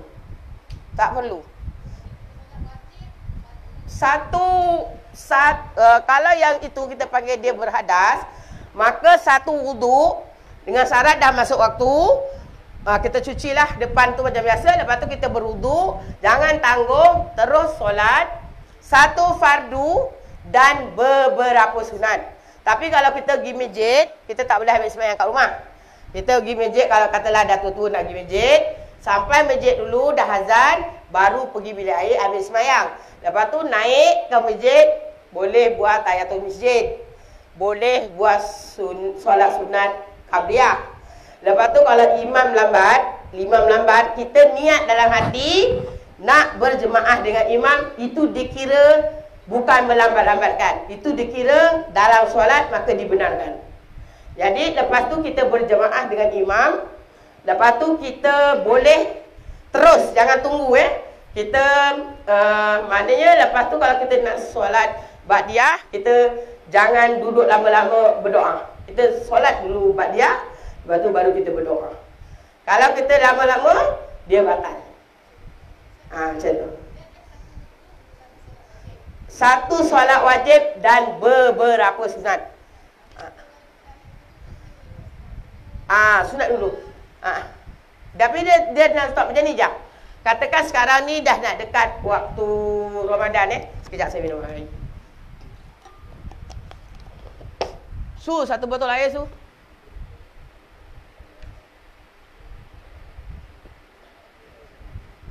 Contoh macam ni. Bulan Ramadan Ajah berbuka kat rumah. Lepas tu kan dekat Isyak kan Ajah pergi masjid. Jangan berwuduk di rumah. Ajah sampai masjid, dengar azan Isyak, baru Ajah pergi bilik air berwuduk. Selepas berwuduk, Ajah tak boleh bual-bual dengan kawan, menyembang tak boleh. Ajah terus pakai telekung tadi dalam bilik air ke, Ajah terus masuk masjid, terus buat tahiyatul masjid. Lepas tu Ajah boleh buat sunat qabliyah Isyak. Selepas itu kan biasanya imam akan lambat kan. Ajah boleh duduk, ajah niat nak berimam. Itu dia kira dalam solat. Dia kira bukan melambat-lambatkan. Boleh. Jadi bila siap aja ajah apa ni? Semayang berjemaah. Nanti kan ajah boleh solat ba'diyah isyak. Selepas itu katakan kalau imam kan terus kepada tarawih, ajah boleh aja tarawih katakan sampai 20. Dia tak ada berhenti terus sampai 20, lepas itu boleh witir 3. Okey, habis. Sebab dalam hukum fiqh Syafi'i dia tidak mengatakan 2 sunat, 3 sunat. Dia tak ada. Dia kata 1 fardu dan beberapa sunat dengan syarat tak ada gap. Contoh kedua saya bagi. Katakan macam ni, ajah semayang tarawih 8. Lepas tu ajah kata nak balik lah. Nak masak ke lapar. Contoh. Tadi kan makan sikit aja. Nanti takut makan banyak, tak larat nak tarawih. Jadi ajah balik rumah, ajah pun makan. Lepas tu ajah nak sambung tarawih kat rumah, contoh. Maka wuduk tadi dah tak boleh guna. Walaupun ajah nak solat sunat, kerana telah lama putusnya. Faham tak? Sebab ajah dah balik rumah, dah makan. Jadi maknanya dah putus. Jadi ajah nak buat solat sunat, kena ambil baru. Berbanding tadi kalau kat masjid, ajah terus saja 20 rakaat. Walaupun kalau tak kira kentut vagina ke, yang orang tadi kencing kat tos ke, yang orang tadi darah istiadah ke, dia boleh saja. Asalkan jangan terputus. Boleh faham macam tu. Jadi itu dipanggil kentut vagina, tetap orang itu dalam keadaan berhadas. Jangan ambil mudah. Sebab apa? Saya tak nak benda ni ambil mudah. Sebab dulu saya belajar tak boleh. Saya menyampaikan. Tapi kalau it's up to you. Nak ambil, tak ambil. Tapi nanti kalau di akhirat Allah kata tak terima, masalah. Sebab memang ada dalam hukum fiqh mazhab Syafi'i mengatakan tak boleh. Kalau ada kata hilaf ulama, mazhab lain. Macam saya dah cakap awal-awal tadi. Maka kita di sini mengikut Syafi'i. Saya hanya terangkan mengikut mazhab Syafi'i. Mungkin mazhab lain, mungkin boleh. Itu saya tak nak bagi komen. Faham tak? Okey, ada apa-apa lagi nak tanya sayang? Sebelum saya sambung.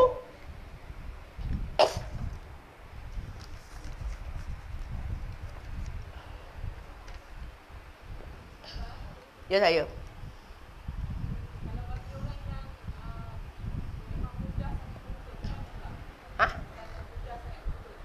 Meludah.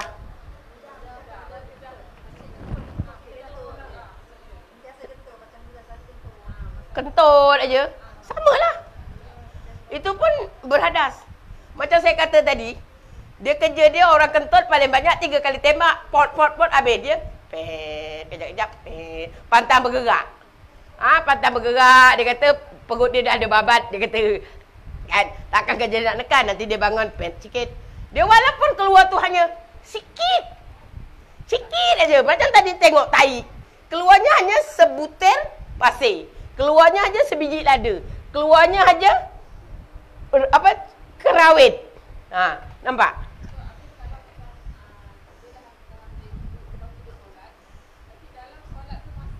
Ya, macam ni ya yang macam ni. Kalau katakan awak punya dalam hadas tu apa? Contoh adik manis ni, contoh je ya, jangan marah. Adik manis ni dia punya berhadas dia istiadah, darah aja keluar. Maka kalau dia solat, yang keluar darah je, walau banyak mana keluar, dia tak batal. Solat dia tak batal. Faham ya? Tapi kalau keluar yang lain, contoh kentut. Maka kentut dia kentut sekali-sekali. Faham tak? Maka kalau kentut, batal solat dia. Faham Kalau dia kencing, batal solat dia. Dia terbatuk, kencing sikit, batal. Faham Tapi macam ajah ni hadasnya kentut kan. Kentut je. Pret. Berapa banyak puluh kali lah kau nak kentut. Kalau yang berbau orang sebelah memang lari jauh-jauh. Tetap tak batal. Tapi kalau awak kentut, tiba-tiba terasa ada keluar something. Hari tu katalah kentut ada sakit perut sikit. Rasa macam ada butiran keluar. Tu batal. Faham tak? Faham tak?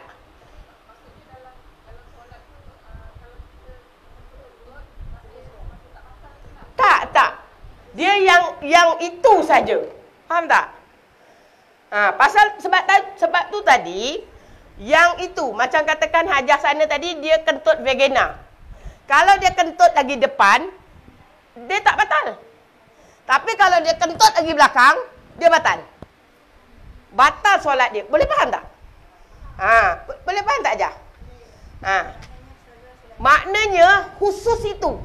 Bukan kata saya ni dalam keadaan berhadas, kau pukul semua. Tapi kalau kau katalah ya satu orang ni Allah jadikan dialah kentut juga, dialah juga istiadah, darah keluar juga. Orang kata apa? Macam penyakit 3 serangkai Dialah kentut, depan pun kentut, belakang pun kentut. Dah gitu darah pun keluar. Apa lagi yang kau sebut apa lagi? Kencing pula tak tos. Dah 3. Jadi kalau macam gitu, penyakit kau berhadas cukup banyak. Kentut pun depan belakang, kencing pun tak tos, keluar darah pun keluar darah. Maka berapa tu? 4 4 tu keluar, kau sembahyang tetap tak batal. Pasal dah memang 4 kau memang macam tu. Faham tak? Faham? Tapi kalau kau cuma ada satu je yang kau berhadas, hanya kau kentut aja, yang lain sekali-sekali, maka bila yang sekali-sekali tu keluar masa kau solat, batal. Jelas tak? Ada nak tanya?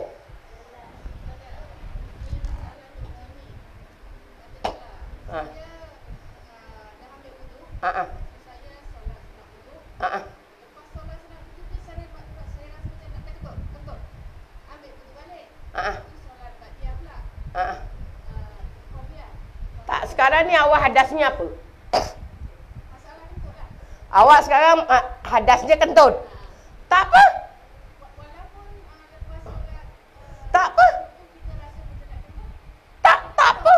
Sebab memang awak punya penyakit kentut je.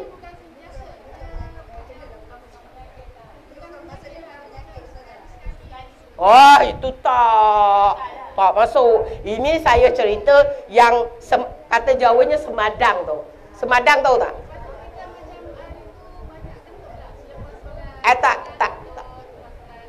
Tak. Itu awak kena ulang banyak kali. Mungkin hari tu awak makan ubi kayu. Kata Jawanya anginan tu tak. Pasal itu bukan penyakit, awak kena ulang. Pasal dia kentut, lama dia kentut. Sebab tu kan ada Jawa kan tak nak makan sayur nangka. Kata dia tak nak lah makan sayur nangka, nanti anginan, aku nak sembahyang, saya kentut je ulang 3-4 kali. Itu tak. Ini yang memang penyakitnya. Memang penyakitnya dia leaking. Kata orang putih leaking. Dia sentiasa pet.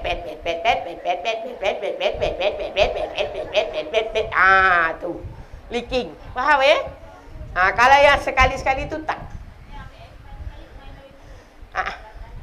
Kalau batal habis sembahyang semula lah. Itu dipanggil sekali-sekali. Tak yang tak. Tak. Sebab dia ada gap. Tapi kalau orang yang batuk, katakan dia ada penyakit, contohlah macam saya ni contoh, kena batuk panggil orang kata batuk sebulan memang aja batuk je, kena. Kalau semayang bangun duduk ada seput, dia batuk je, memang dia terkencing. Tu masa tu saya dalam keadaan berhadas. Jadi masa tu saya kena berwuduk dalam keadaan berhadas. Boleh faham Ataupun masa tu ada orang tu dia penyakit yang dalam perubatan yang kat hospital yang dia nak operate tu. Sebelum operate tu kan doktor cocok kemaluan dia, kencing dekat tiub. Faham tak? Itu dia dalam keadaan berhadas. Kencingnya ditarik keluar. Itu dia dalam keadaan berhadas. Sama ada ditarik air kencing ataupun kalau katakan dia ada masalah apa? Usus besar. Yang doktor potong usus besar tu. Kan kadang-kadang ada kanser, ada apa, dia potong. Jadi sementara nak baik kan macam orang buasir ke, sama kan. Dia potong, jadi dia tak boleh berak lalu bawah. Sementara pasal nak bagi buasir tu elok, betul tak? Jadi doktor tarik, dia kena berak kat tiup. Pasal kan? Masa dia kena tarik berak kat tiup, masa tu dia dalam keadaan berhadas. Faham Jadi kalau masa tu dia semayang, ada taik, biarlah. Nanti bila dia dah, pembedahan buasir dia dah cantik, dah elok, doktor dah cabut, maka dia dah jadi normal balik. Itu namanya. Macam juga orang kencing tak tos. Kalau masa tu dia dah berubat, dia dah makan ubat ke, dia dah urut ke, apa ke, makan jamu ke. Macam juga orang kentut vagina. Ke dia makan jamu ke, dia urut ke, dia apa, dia baik, maka masa tu dia dah normal, dah tak dalam berhadas. Boleh faham Cuma orang dalam keadaan berhadas, dia punya wudu dia niat kena ambil, kena lain. Dia punya wudu, dia tak boleh saja aku mengangkat hadas kecil, maka tak sah.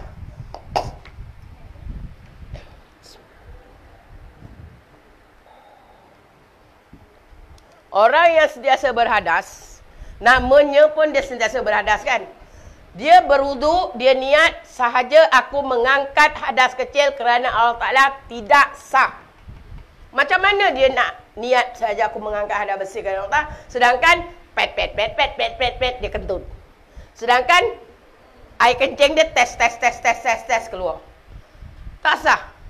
Niat dia sahaja aku berwudu mengharuskan solat. Itu niat dia. Okey? Sahaja aku berwudu mengharuskan solat. Itu niat dia. Ini bagi orang yang sentiasa berhadas.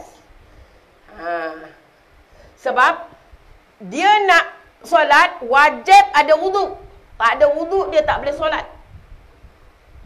Tu bab taharah kan. Kecuali orang yang menghormati waktu atas sebab-sebab tertentu.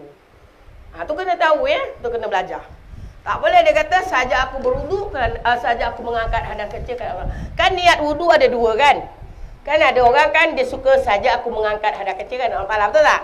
Ada orang kata saja aku berwudu kerana Allah Taala. Dua-dua boleh guna. Untuk orang biasa. Untuk orang biasa yang tidak berhadas, dua-dua boleh guna. Iaitu sahaja aku mengangkat hadas kecil kerana Allah Ta'ala. Atau sahaja aku berwudu kerana Allah Ta'ala. Boleh guna. Tetapi untuk orang yang berhadas, dia hanya guna sahaja aku berwudu. Tambah lagi. Sahaja aku berwudu mengharuskan solat kerana Allah. Nampak? Kalau dia tak kata mengharuskan solat, dia wudu pun tak sah. Betul tak? Macam mana nak sah? Pet, kentut. Kan?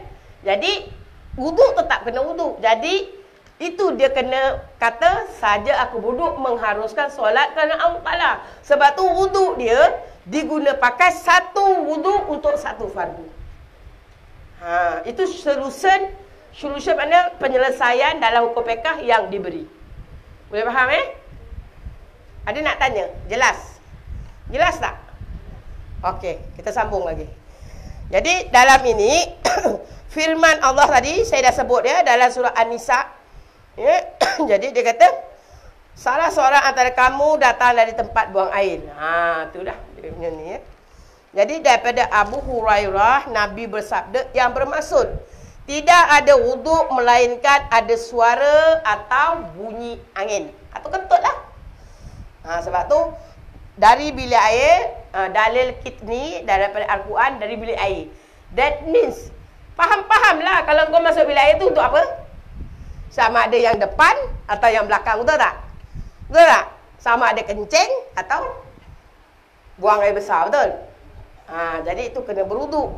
Lepas tu Nabi kata pula dah hadis bau dan bunyi. Sama, dia kata, Nabi kata berwudu apabila ada bau atau bunyi.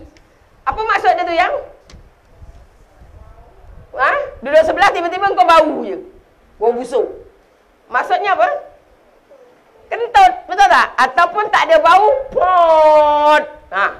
Kan ada orang dia kentut tak berbau. Tak bau tapi bunyi. Kan? Ada orang dia tak ada, kalau biasanya orang berbunyi dia tak berbau. Tapi kalau yang senyap aja tu tiba-tiba macam telur tembelang. Itu Nabi kata. Nabi kata hendaklah kamu berwudu apabila ada suara atau bau. Nabi tak cakap kentut. Nabi kata ada suara atau bau. Nampak? Riwayat Bukhari, Muslim, Tirmizi dan Abu Majah. Jadi maknanya itulah saksi yang bukti daripada sunnah dan Al-Quran. Okey, yang kedua, tidur. Kenapa tidur ni menjadi batal wudu? Sebab hilang ingatan. Orang yang tidur tu hilang ingatan. Bila dia hilang ingatan, sebab tu Nabi kata kalau siapa yang tidur, bangun tidur basuh tangan. Sebab tangan awak dia tak tahu pegang kat mana. Betul tak? Adik malam tidur pergi masuk dalam tu keruk-keruk, mana tahu? Memegang kubur dan dubur tanpa lapik, batal kan? Betul? Engkau tidur, engkau sadar? Tak sadar. Itu yang sebab batal, dia ingatan. Kedua, dalam orang tidur ada boleh kentut? Boleh, engkau tak sadar kan? Sebab tu tidur tu kena batal wudu. Kecuali, ada kecuali dia. Tidur yang buntut punggungnya melekat. Melekat di lantai ataupun bangku yang keras. Guru saya kata walaupun duduk di kerusi macam ni yang empuk ini tetap batal. Pasal bila kerusi yang empuk, buntut kita tu lubangnya itu tidak tertekan. Faham tak? Bila tidak tertekan, kita tidur empuk macam gini, angin boleh keluar. Maka batal. Jadi yang tidak batal, kita duduk di atas kerusi yang keras ataupun di atas lantai yang keras. Yang you duduk, make sure lubang buntutnya tu terapit. Faham tak? Tu dia kata yang punggung tidak bergerak, terapit. Jadi kalau terapit, tegak macam ni terapit, memang confirm lah tak kentut. Dah ditekan macam kau nak kentut. Tak, contohlah kau nak kentut, jenis bau busuk, mesti kau kepit kan? Betul tak? Kalau tak nanti makji belakang tu pingsan bau kan, jadi kan kepit. Kadang-kadang ya makji kepit-kepit, dia bunyi pit kan ada kan? Tu dah puas kepit dah tu. Betul tak? Betul tak yang? Macam tu lah. Jadi itu yang contohnya tu. Jadi bila duduk mantap macam ni, dia tak batal. Tapi pun bukan sangat lena. Kalau dah lena pun kepit-kepit, dah gini-gini, sadar-sadar dah tengah gini-gini, batal juga. Pasal apa? Bila dah gini-gini kan buntutnya dah serangkat. Dia sebenarnya tidur yang macam orang tidur ayam lah sebenarnya. Bukan tidur yang 100% lena tau. Kalau 100% lena tidur macam ni makji, tak ada makna macam ni makji. Cuba tengok orang dalam bas kalau tidur lena. Katakan kan? Kalau gini-gini dah terangkat dah buntut tu. Betul tak? Tu dah batal dah. Dia biasa orang tidur yang macam nak nunggu waktu terlelap macam nak nunggu maghrib isyak yang kat masjid tu, dah lepas-lepas ngaji tu, nak nunggu masuk waktu kan dia baring. Macam tu. Macam tu je. Dia macam duduk bersila gitu, dia kepala dia angguk gitu je. Gitu je. Okey. Apa yang? Ada nak tanya?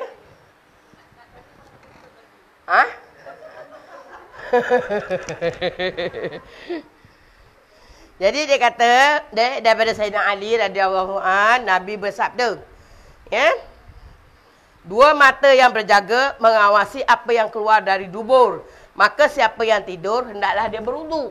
Jadi kalau dah tidur, mana kau tahu? Mana kau awas lagi depan belakang?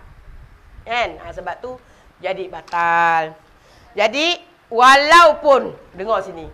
Walaupun kita tertidur, kita yakin, kita duduk terangguk-rangguk macam ni, hukum dia sunat kita berwuduk semula. Tapi niat dia, kalau kita yakin, aku memperbarui. Tu ada lain lagi niat dia. Kalau kita ada wuduk, kita yakin kita tidur tadi senggut-senggut, sunat kita berwuduk semula. Tapi niat dia, bukan aku berwuduk kerana Allah. Aku memperbarui wuduk.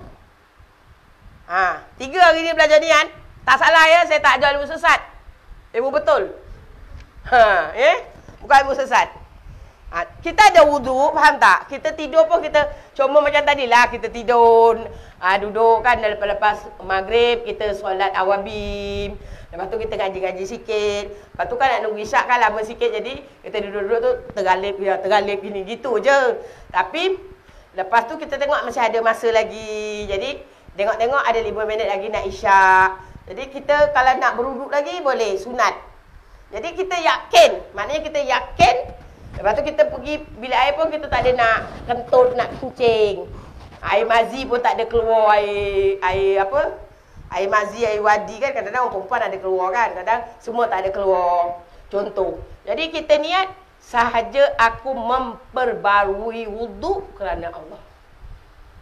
Bukan kita berwuduk, kita dah ada wuduk. Faham perbarui aja wuduk. Itu niat dia. Faham? Itu adab dia. Sebab awak ada wuduk. Itu guru saya mengajar. Guru saya kata macam tu.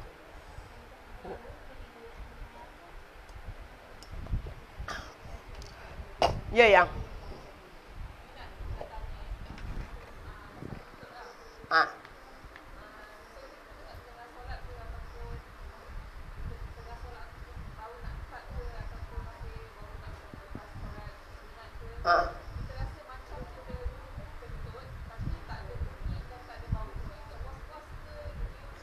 Jadi Nabi kata, kamu kena yakin, kamu kentut.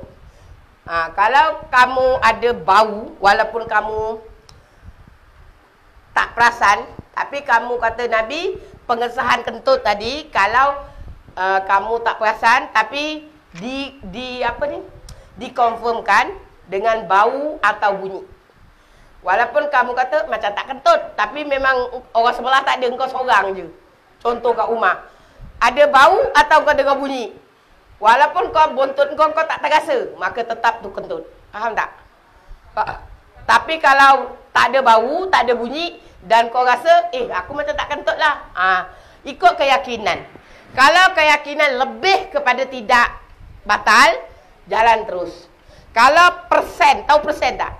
Kalau persen tu lebih kepada batal, maka berwuduk semula. Boleh faham tak? Bagilah dia punya keyakinan. Kalau keyakinan kau tu lebih 70% contoh, kau yakin memang kau tak kentut, kau yakin kau masih ada wuduk, jalan. Tapi kalau kau yakin 70%, kau yakin batal lah aku ni, aku rasa macam kentut, pergi ambil wuduk. Boleh? Ada lagi nak tanya? Tapi kalau kau yakin tak yakin, tiba-tiba memang berbau. Itu tak payah yakin tak yakin, kau kena berwuduk. Sebab Nabi kata, itu berbau atau berbunyi pengesahan. Tapi kalau tak ada bau, tak ada bunyi, ikut sini. Berat ke mana? Terjawab tak? Okey. Jadi kita sambung lagi ya. Hilang akal. Walaupun sekejap batal wuduk ya.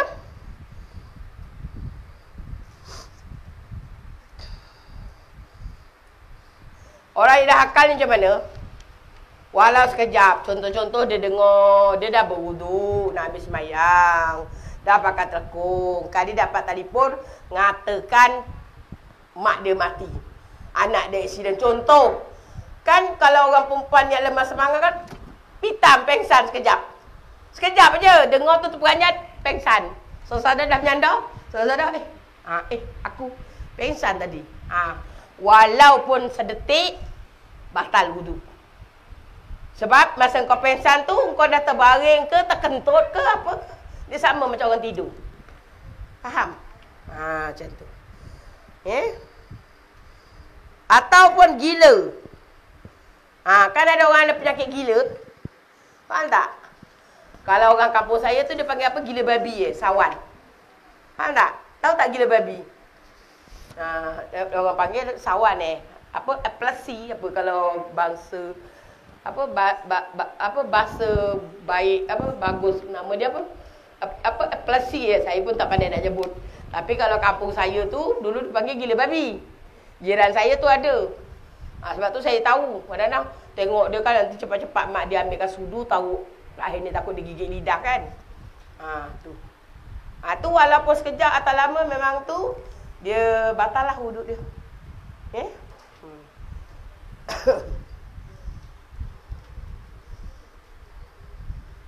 Sebab hukum dia tu sama macam tidur. Okey. Dan tu yang keempat apa? Menyentuh kulit berlawanan jantina yang ajnabi. Ajnabi tu apa mana? Yang sah nikah. Yang bukan mahram. Maknanya suami kita. Suami kita tu boleh buka aurat sebab dah nikah. Faham tak? Tapi dia ajnabi, halal nikah. Bukan mahram. Bersentuhan kulit, lelaki dengan perempuan. Tanpa berlapik. Kalau berlapik sah, tak batal. Macam suami kita nak pergi kerja, dia mengekalkan wuduk, kita nak salam juga. Pakai alas udung ke, sarung tangan ke, tuala ke, tak kira lah apa-apa. Tu boleh. Ataupun kita sentuh rambut dia je. Tak nak salah sentuh rambut, boleh? Dia kulit dengan kulit. Kalau kita ketawa gini, suami kita sentuh gigi. Gigi je tau. Tak batal. Faham tak? Dia sentuh yang batal kulit sama kulit. Kalau dia sentuh rambut, tak batal. Kalau dia sentuh gigi, tak batal. Gigi je. Kalau kena bibir, gigi, lepas tu kita, begitu, batal lah. Faham tak? Faham? Kalau dia kata, saya ada wuduk, saya nak sentuh gigi awak. Awak gini je, saya nak sentuh gigi. Kita dengki, batal lah. Faham?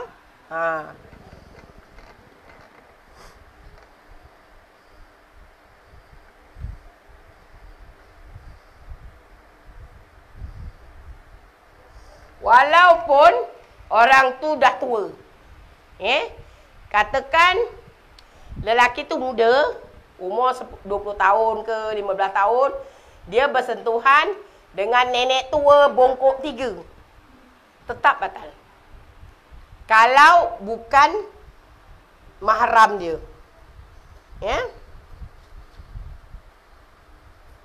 Sengaja atau tidak sengaja, bersahwat atau tidak bersahwat, tetap membatalkan.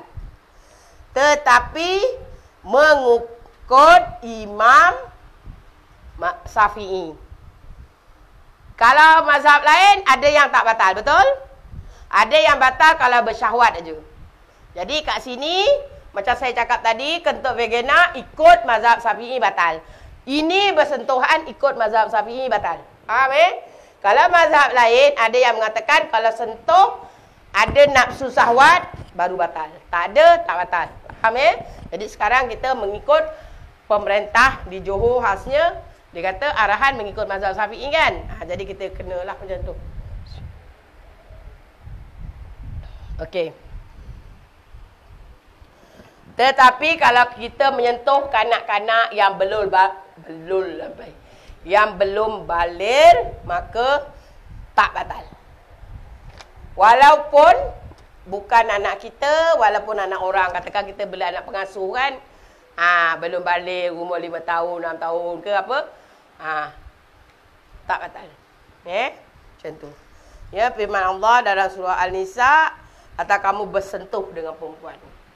Sebab hukum ni, Imam Syafi'i kata sentuh tu sentuh lah. Sebab tu batal. Saya terangkan sikit. Jadi, kenapa Imam Malik kata tak batal? Ni saya terangkan sikit je Adakah dia melawan hukum dalil kitni ni? Ni dalil kitni lah dalam Al-Quran. Kenapa Imam Malik kata tak batal? Itu persoalan dia. Bukan dia melawan, tapi ilmu dia luas. Kita tak boleh tahu kan tafsir Quran tu banyak. Jadi Imam Malik kata sentuh, dalam bahasa Arab dia kata jima'. Nampak? Jima'. Sebab tu dia kata tak batal. Sebab dia kata Quran ni Allah tu dia bahasa dia baik, tak macam halus. Dia tak cakap yang macam lucah-lucah gitu. Tapi Imam Syafi'i kata sentuh tu sentuh. Faham ya? Macam tu. Jadi itu masing-masing dia orang, kita tak boleh argue lah. Pasal ilmu dia orang sangat luas dalam mentafsir Al-Quran. Tu nanti kena belajar tafsir pula. Jadi just kita follow. Macam saya cakap, kita ni kurang ilmu bahasa Arab, nahwu Arab tak tahu. Jadi nak pergi KL, ingat saya kata kerajaan dah buat highway, lalu aja highway. Macam tu lah je, ikut mazhab dah ada, kita ikut mazhab. Tak payah nak bawa parang, nak pancah apa yang hutan belukar, nak pergi KL sebulan tak sampai, takut tak sampai terus. Apa?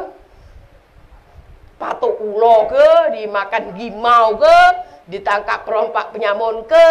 Begitu juga kalau kita kurang ilmu, buang hadis Nabi, buang apa, nak ikut Quran, terjemah pun tak gerti, nahwu tak ada, balaghah tak ada, batik tak ada, semua tak ada, nahwu Arab tak ada, pakai terjemahan, takut kita hanyut sesat.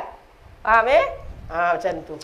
Sebab dia orang hadis Imam Syafi'i 1 juta hadis hafal. Kita saya lah tak ada kan.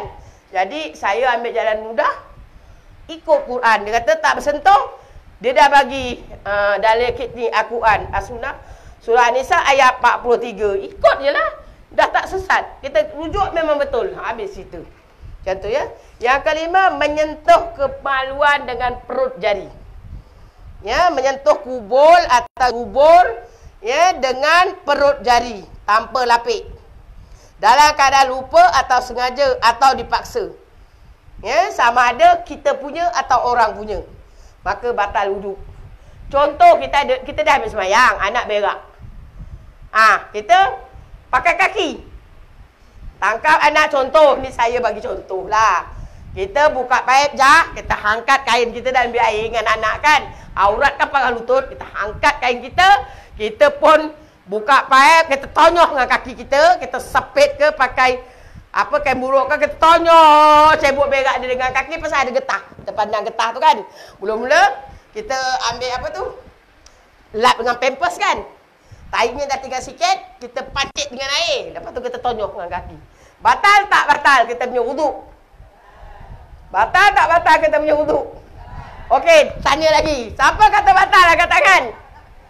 Tak apa, kita kan belajar, jangan malu. Siapa kata batal angkat tangan? Saya nak tengok. Bagus. Siapa kata tak batal angkat tangan? Siapa cakap tak tahu angkat tangan? Okey, 3 grup juga. Jawapannya tak batal. Cuma kaki yang kena najis basuh.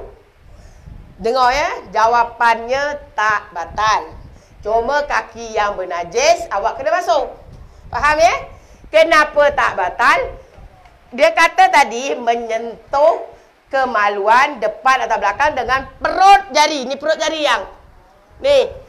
Saya kan pakai kaki, saya cerita tadi. Tapi janganlah buat. Ini saya cuma nak bagi masalah. Faham tak? Jari, mana ada? Ni, jari. Dia katakan perut jari tangan. Faham tak? Kalau pun saya sentuh kemaluan anak saya, tadi nak cebok kencing ke, saya pakai ni. Kalau pandai lah. Pakai belakang. Kau sepit sini dengan apa? Tuala kering, kau lap dengan tangan. Kalau pandai. Tak batal. Faham tak? Ini dia panggil perut jari. Ni nampak tak ni? Ni perut jari. Ni. Ini bukan perut jari yang, ini belakang. Boleh faham tak? Kalau pandai, katakan cebok anak, ajah pandai, cucu ada, kan kadang-kadang sekarang boleh cucu, ajah sepit sini, tisu kering, alap.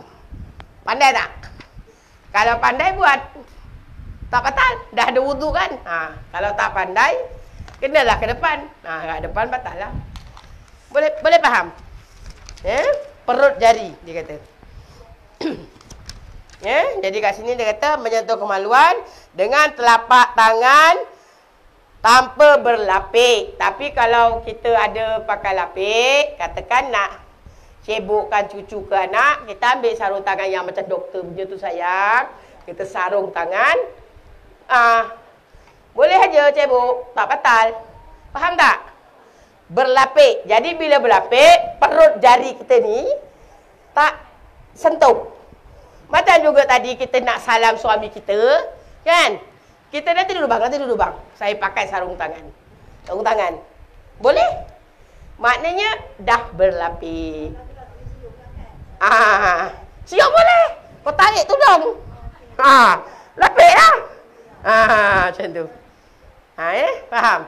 Yang batal bersentuh lelaki dengan ajnabi tanpa lapik.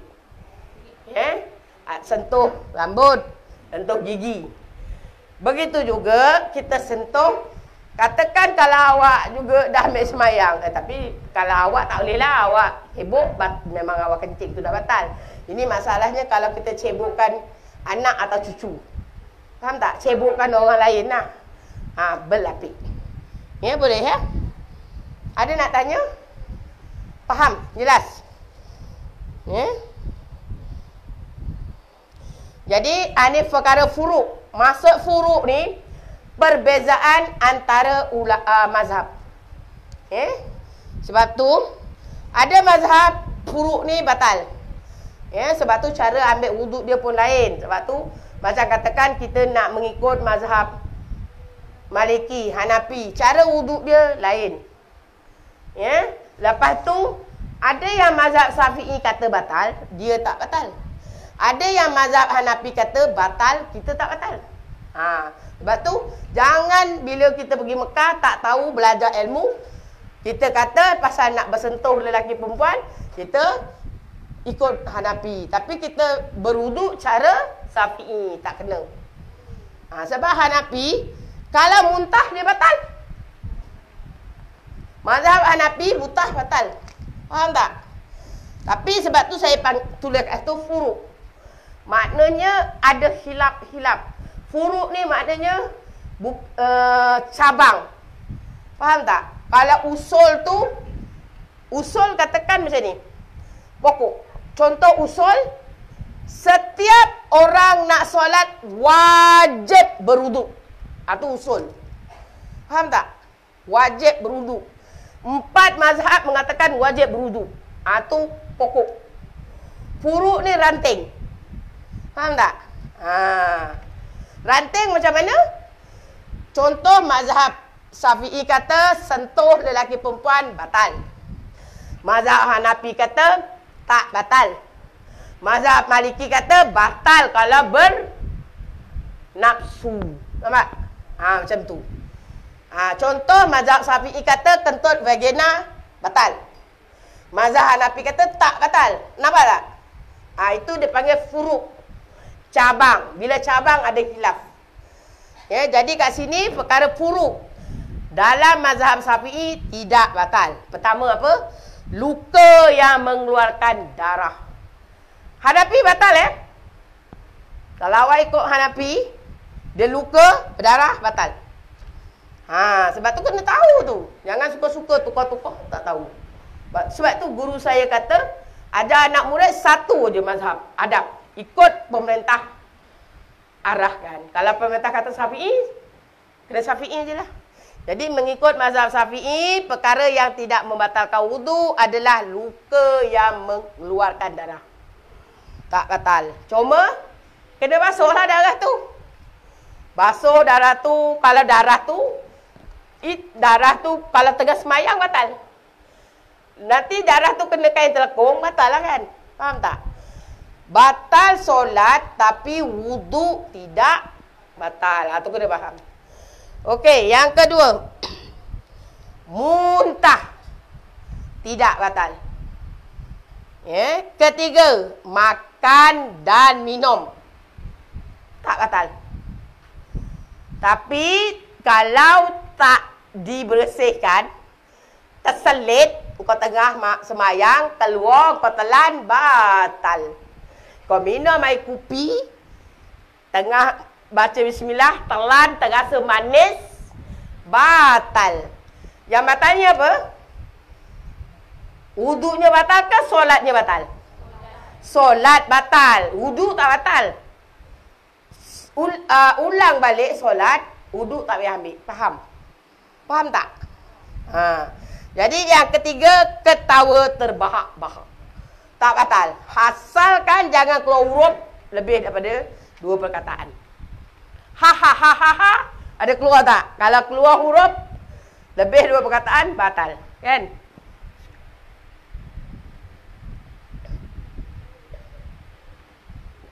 Last, terkena najis pada badan.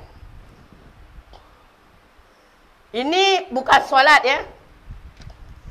Ini bukan solat, jangan salah faham. Ini perkara-perkara yang tidak membatalkan wudu. Tetapi ini perkara yang membatalkan solat. Don't misunderstand. Jangan silap faham.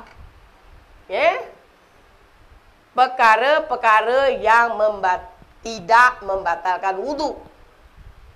Terkena najis pada badan. Katakan lepas awak sembahyang, keluar, terpijak, kencing, kucing. Contoh. Tak batal wudu. Tapi kenalah ulang balik pergi belah air, basuh kaki tu. Yang kena najis. Faham tak? Kenalah lap lantai yang ada najis. Faham tak? Macam tu. Katakan awak dah berwudu, muntah sendiri muntah, terkena najis. Muntah kan najis.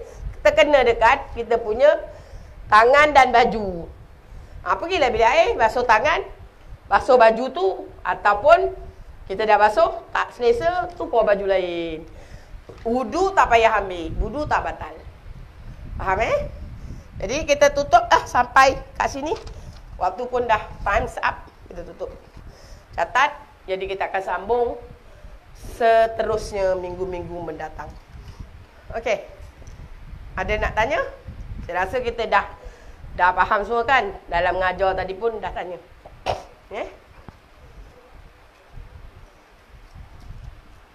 Atau saya buka satu pertanyaan kalau ada. Ada? Okey.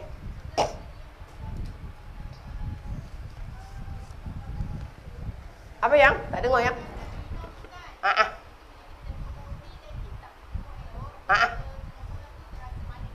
Batal.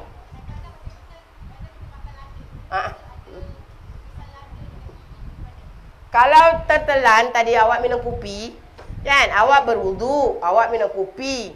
Lepas tu awak tengah solat, awak tak komo, awak tengah solat, awak tertelan terasa manisnya kopi. Batal solat tu. Wudu tak batal. Faham Wudu tak batal, solatnya yang batal. Boleh? Kalau macam sedikit, lada tu dia tak batal. Macam tu. Tapi kalau terselit macam daging ke, nasi ke, awak tertelan, batal.